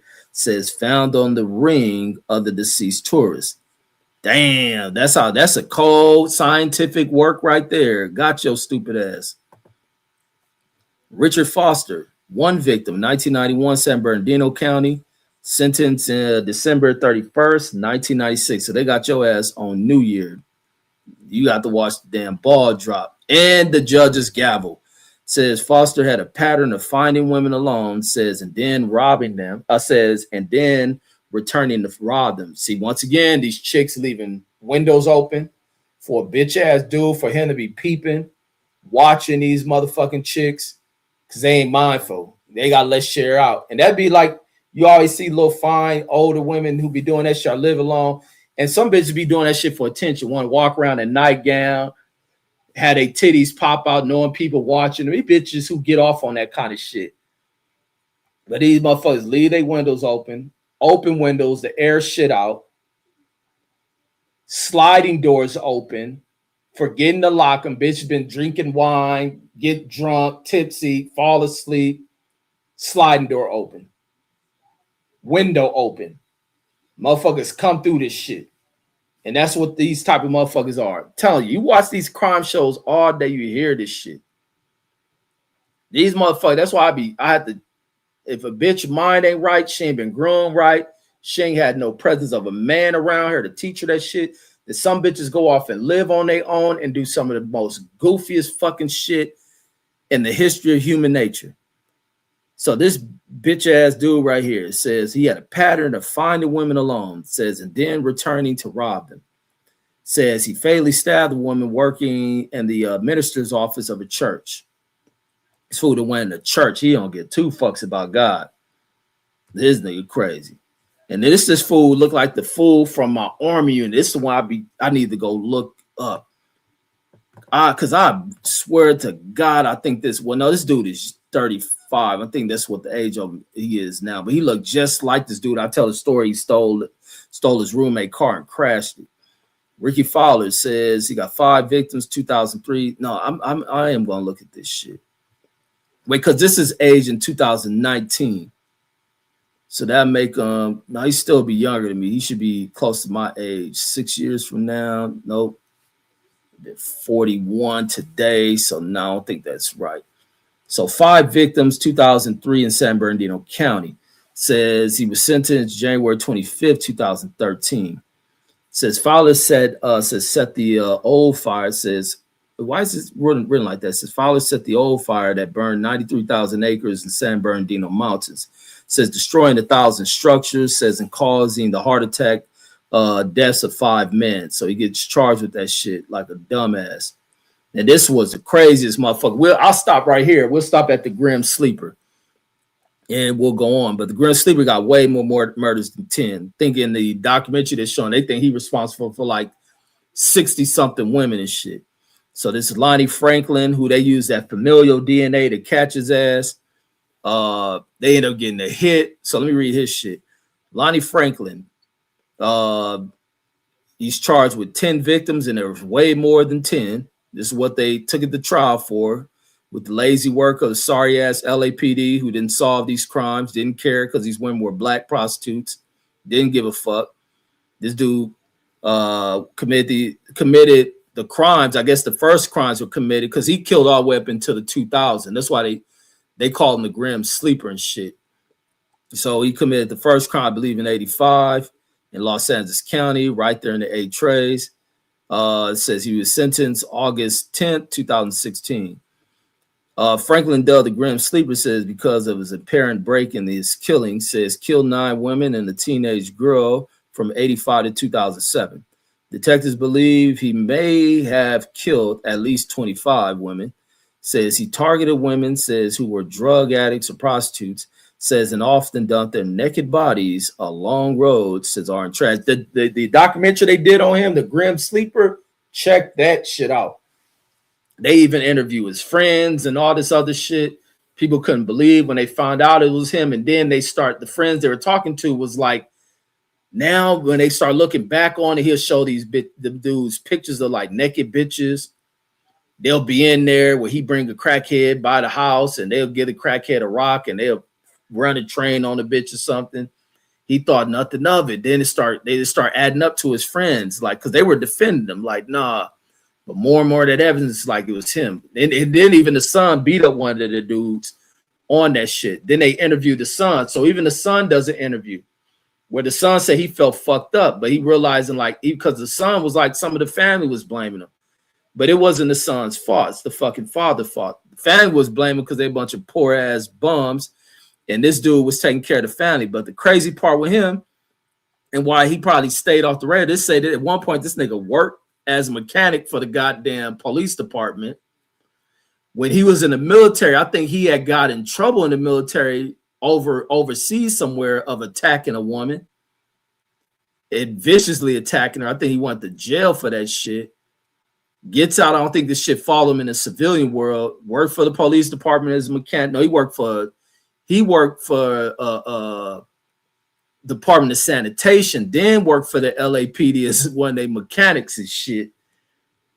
And was out here in the streets doing all these murders. They interview a lady on that documentary who he had shot. She walking to a party. He pulled up in a Pinto, asked if she needed a ride. She don't know him from shit. She all up. She probably was using crack too. She probably all in. She looked fine from back then. Hop in the car with that motherfucker. He driving. She like, oh no, it's this way. That nigga said, she was like, he just did some like Jekyll and Hyde shit. Shut up, bitch, and popped her. Boom. And she don't realize. I think she said she passed out. When she wake up, she like looking like what the hell? She see this blood and all that shit. She able to escape out the car. She crawl her way out, get to a friend's house where she black out or some shit. Try to lead the police to the house that he had pulled in. Because as a matter of fact, no, before he shot her, he act like he's going somewhere. Drove this bitch to his house and all that shit. I guess he went in to go grab a gun or some shit. Then he act like he taking her to the party. That's when he popped her. So when she survived, she healed from the hospital. She tried to lead him to the house. She was like a house off from way back when they almost caught him when she's trying to lead him to the house he went to, and she ended up at the wrong house, couldn't identify it. And he went on for 2 more decades of some shit, killing bitches out there on the streets, leaving them discarded off the side of the alleys and off on streets and all that shit. But the way he get caught, because the DNA evidence, so he's doing this shit in the 80s, DNA ain't around. As DNA science start to creep up on his monkey ass, the fucking he never had a criminal record. He never went to jail. He had a wife and all that shit at the house, but he never had a criminal record, so he don't have no DNA profile nowhere. So that's why they couldn't get a hit on that. What they call that shit? The little database, ATIS or some shit. Whatever the date, no, ATIS is that fingerprint shit. Whatever the DNA shit for the DNA collection they give when people go in there, they make them give DNA samples. So he never had one. His son get in some trouble, go off to jail. They collect his DNA. Boom, that shit hit. His son linked to multiple of these victims, but they like, nah, this kid would have been too young when these crimes happened. No, not Avis or Atis. I think that's the Sean Avis, that car rental shit. But his son's DNA hit, and they like, no, it ain't his. Who would he share DNA with? It ain't the mother. We gonna eliminate it. Can't be none of the other siblings, cousins, or in that shit. We're gonna check with his father. Man, they in there watching this nigga. They throwing a Chuck E. Cheese party. He paying for a relative. And they up there. This how cold investigative motherfucker. That's why you stupid. You committing crimes and you doing ignorant shit. They watch the party. So they go to boom, flash they bash to the Chuck E. Cheese people, where the fuck they eating pizza at. Or Dave's Incredible Pizza, whatever this shit is. Flash it like, woo, woo, we gonna act like we the cleanup crew. They filming this nigga everything at this party, enjoying himself with his family, not even knowing these motherfuckers got your wet motherfucking ass. He eating his food, drinking off the cups, eating pizza. They identify which pizza is his. They come over to clean up the shit. Yeah, that's it. Coldest. I think that's the DNA one. They come over there. They come over there to clean up the table. Get his pizza, boom, put that in the bag. Get his cup, boom, put that shit in the bag. Let's go run the DNA off of this shit from his saliva. This the nigga. Arrest his ass. Then you got to see an interrogation video where he tried to deny all this shit. They kept pulling pictures out of these chicks. Then they got the chicks. Well, you got the same picture of this bitch in your house. Butt ass naked. What you talking about? It was over with for that fool. But let me go in the comments and then I'm off of this mug. But yeah, that shit, man, I be liking this shit. And I'm also a nigga that believe a lot of these dudes need to be executed. Like on the real. These some real sick, sinister ass people here. And let me see, where was he at? Let me see, we think we start with Casa says, I was walking with this older guy, says, who was the uncle of this girl I grew up with. So the girl I grew up with says it didn't register right away, says, but he explained to me how her stepfather was raping her, says got killed, says I was walking with a killer. Oh, he killed the father. Good thing he killed them. That's like, man, I knew a cat who had killed his mother's dude. I think for being on that fool was like 12, but I could see the effects of that shit because I worked with the fool, but I knew his peoples. But he was different. Like the dude, like was fucked up. I remember one of his other homeboys, because these cats are from out the bounty hunters. One of his other homies, like that's how I found out. I never knew. I just knew something was off with him. This nigga was just like always quiet and just had this like blank stare to him and shit. You can tell he was gangster and shit, but he never really talked. He was just like he reminded me of the dude I fought at the airport. He's just quiet, but one of his other homies who worked up there was like always like, nah, it's the homie, whoop. And he told me what happened when that nigga was like 11. He served all that time as 11-year-old. As an adult, I think they didn't send him to juvenile. I think they sent him to prison. Or however they did, he was young and went off to prison for killing his mother's dude for beating on him. And then Foodie says, since these ICE agents says are some of the predators, and the government is protecting them, says shit is scary out here. Nah, shit ain't scary. Shit need to be a wake-up call for niggas and playing with these politics. That's why I always got issues when niggas want to talk politics and then they got these stupid ass viewpoints and thoughts, and then they'll vote a nigga like Trump in. Trump been a great lesson on how fucked up it is to have white politicians running shit. These white dudes and little follower ass, nothing ass bitches behind them. It's a great lesson unless people wake up from it. But then we got a country full of dumbasses. It's time for dummies to sit all the way back. And then Picasso says James Ellis says the name. James Ellis is the name of a white guy. Says at my job. The hell? Oh, is it one of the people we read named James Ellis? I don't know what Picasso be writing shit. And then Foodie says they let these sick fucks out, says, but put the people that get rid of them, says life, says shit is fucked up in the game. Now shit fucked up because we vote to me these white politicians who can rally up people with bullshit ass shit they ain't gonna do, that people think are serious problems, and these niggas get in here and be doing all type of scheming shit to the books. Rewriting the laws and shit. And we about to watch this shit fall apart with Trump. I'm loving this shit. Yeah, then matter of fact, tomorrow I think that birthright citizen shit is gonna either shake this country up tomorrow. I don't know if they make a decision on that shit or they hear it, but tomorrow may be some groundbreaking shit, depending upon how this fucking Supreme Court votes.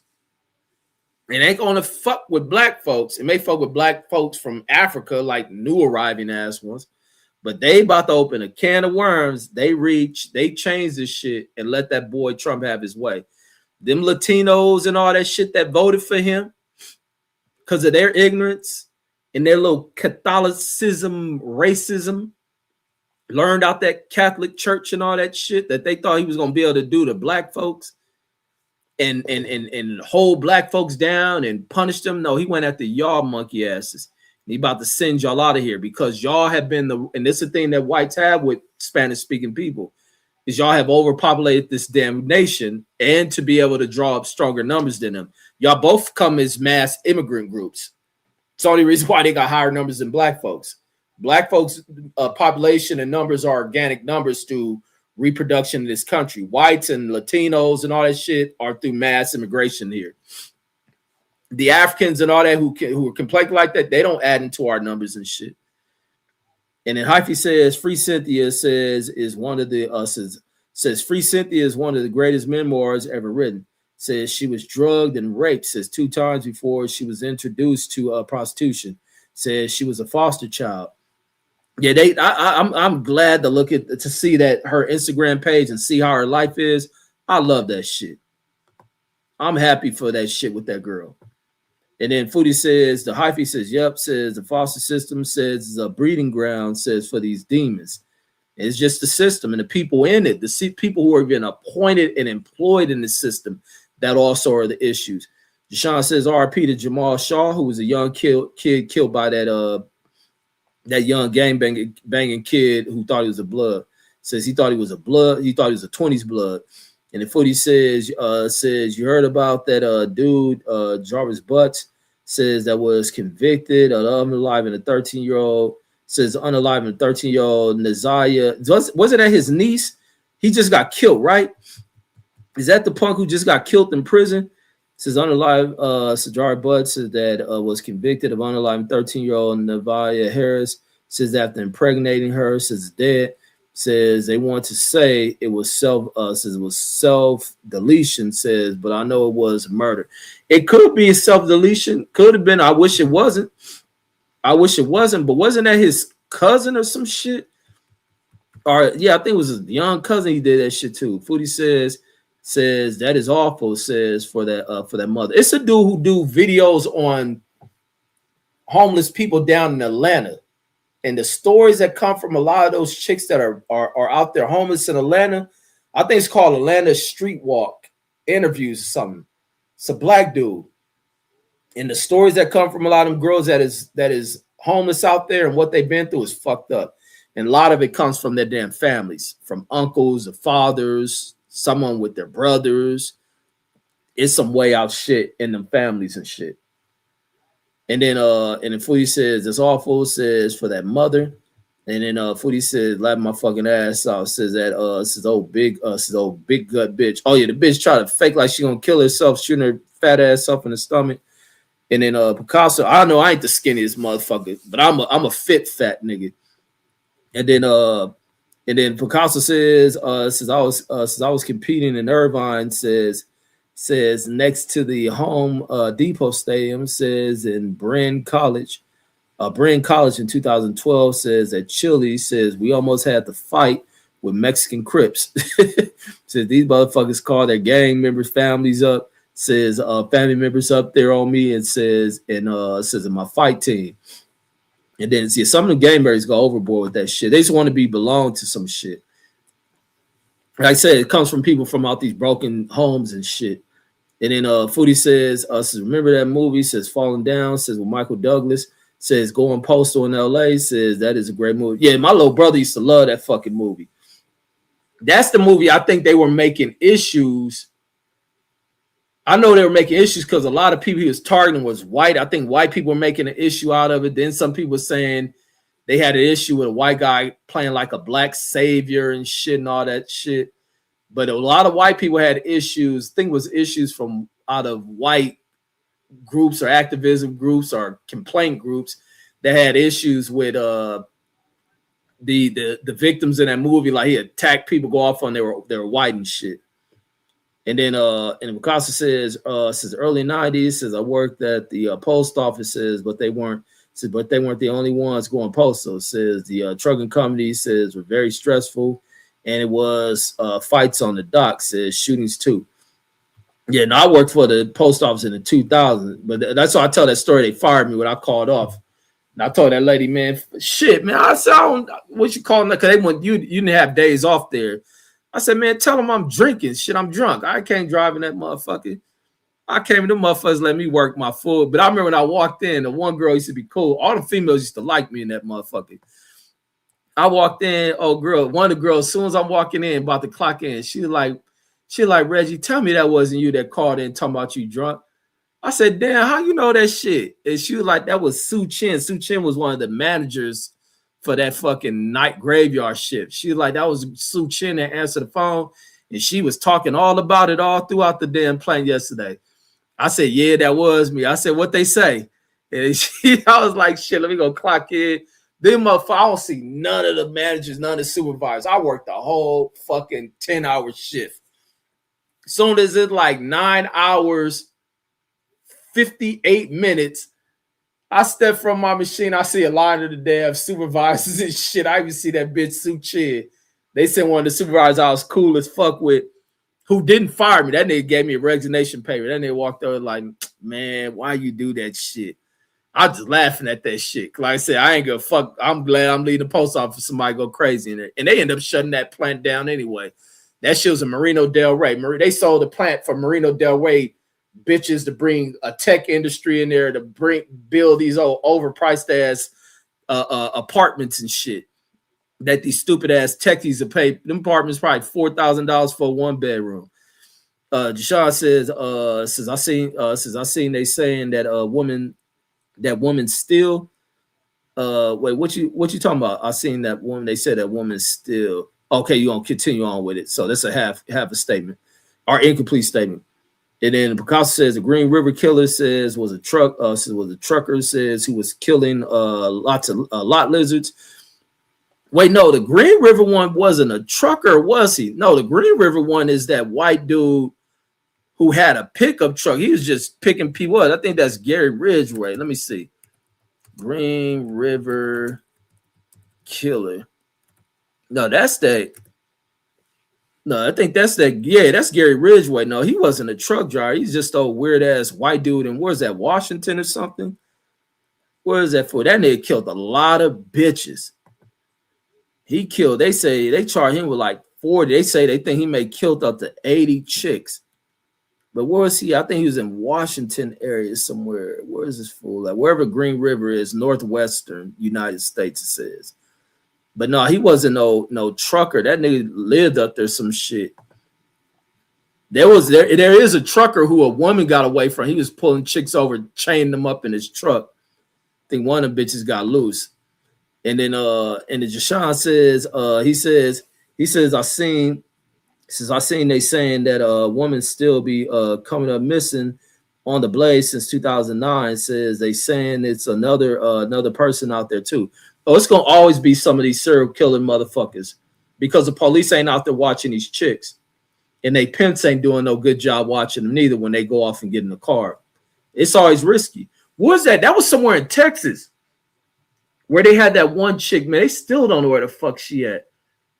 This is a chick on social. She had been on social media and all that shit. She get in the car with a dude and never came back, never reappeared. Or even what's up with the little girl?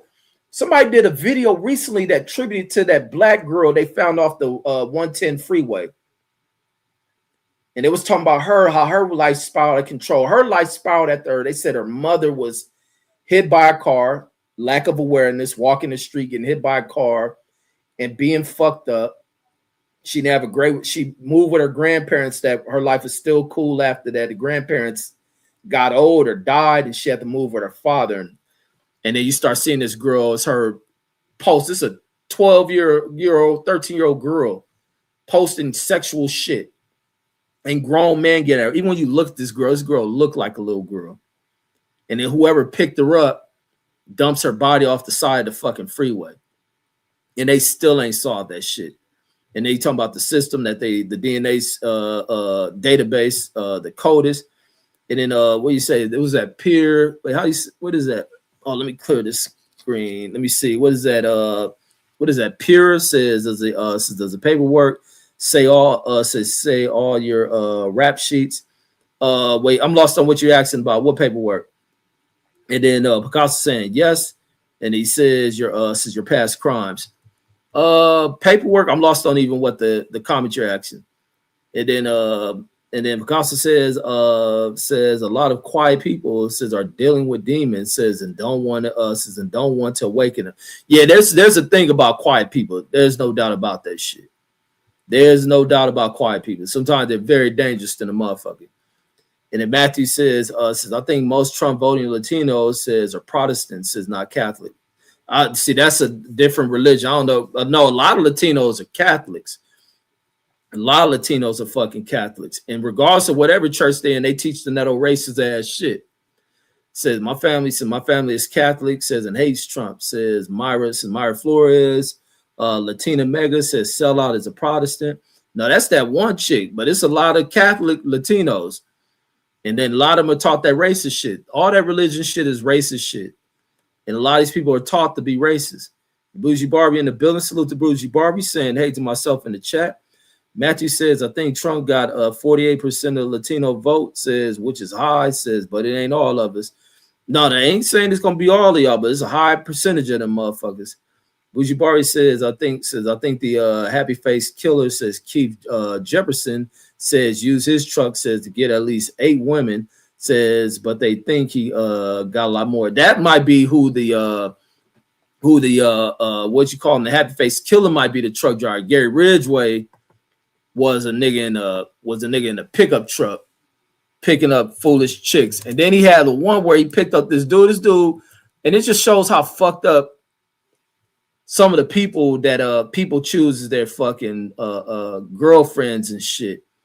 Is this motherfucking dude driving with his girl, go to the store, walks in the store, his girlfriend jumps in the yeah, you're right about the happy face killer. This girl jumps in the truck with this dude, and her boyfriend looking for her, and she see the truck driving off, and they disappear. That chick ended up being found dead. That fucking quick. And the Jashawn says, yeah, you should check out this video on the says on these Denver lanes, says that practice devil rituals, says staked out the parking lot, says at a bank, says robbed someone for a check, says and killed 3 people. Yeah, I heard about the Pasadena Denver lanes being into that devil worship and shit. I wouldn't be surprised a lot of gang members being that devil worship. The ones who be really on murder shit. And then and a lot of these bitches, a lot of bitches. I think I fucked with a bitch before that was on that shit. I knew she was weird and into freaky shit. And then wanted to be choked and all kind of shit. Like this bitch seemed like some old devil worshiping wild bitch. I'm scared of this hoe. And then Matthew says paperwork in prison says they ask you, says to make sure you're not a pedo. And then he says, I don't know, he just left a comment, left for an answer. So he's looking for an answer on that one. I've never been in prison, so I'm not sure what your comments. I got people been in prison. Says does the paperwork.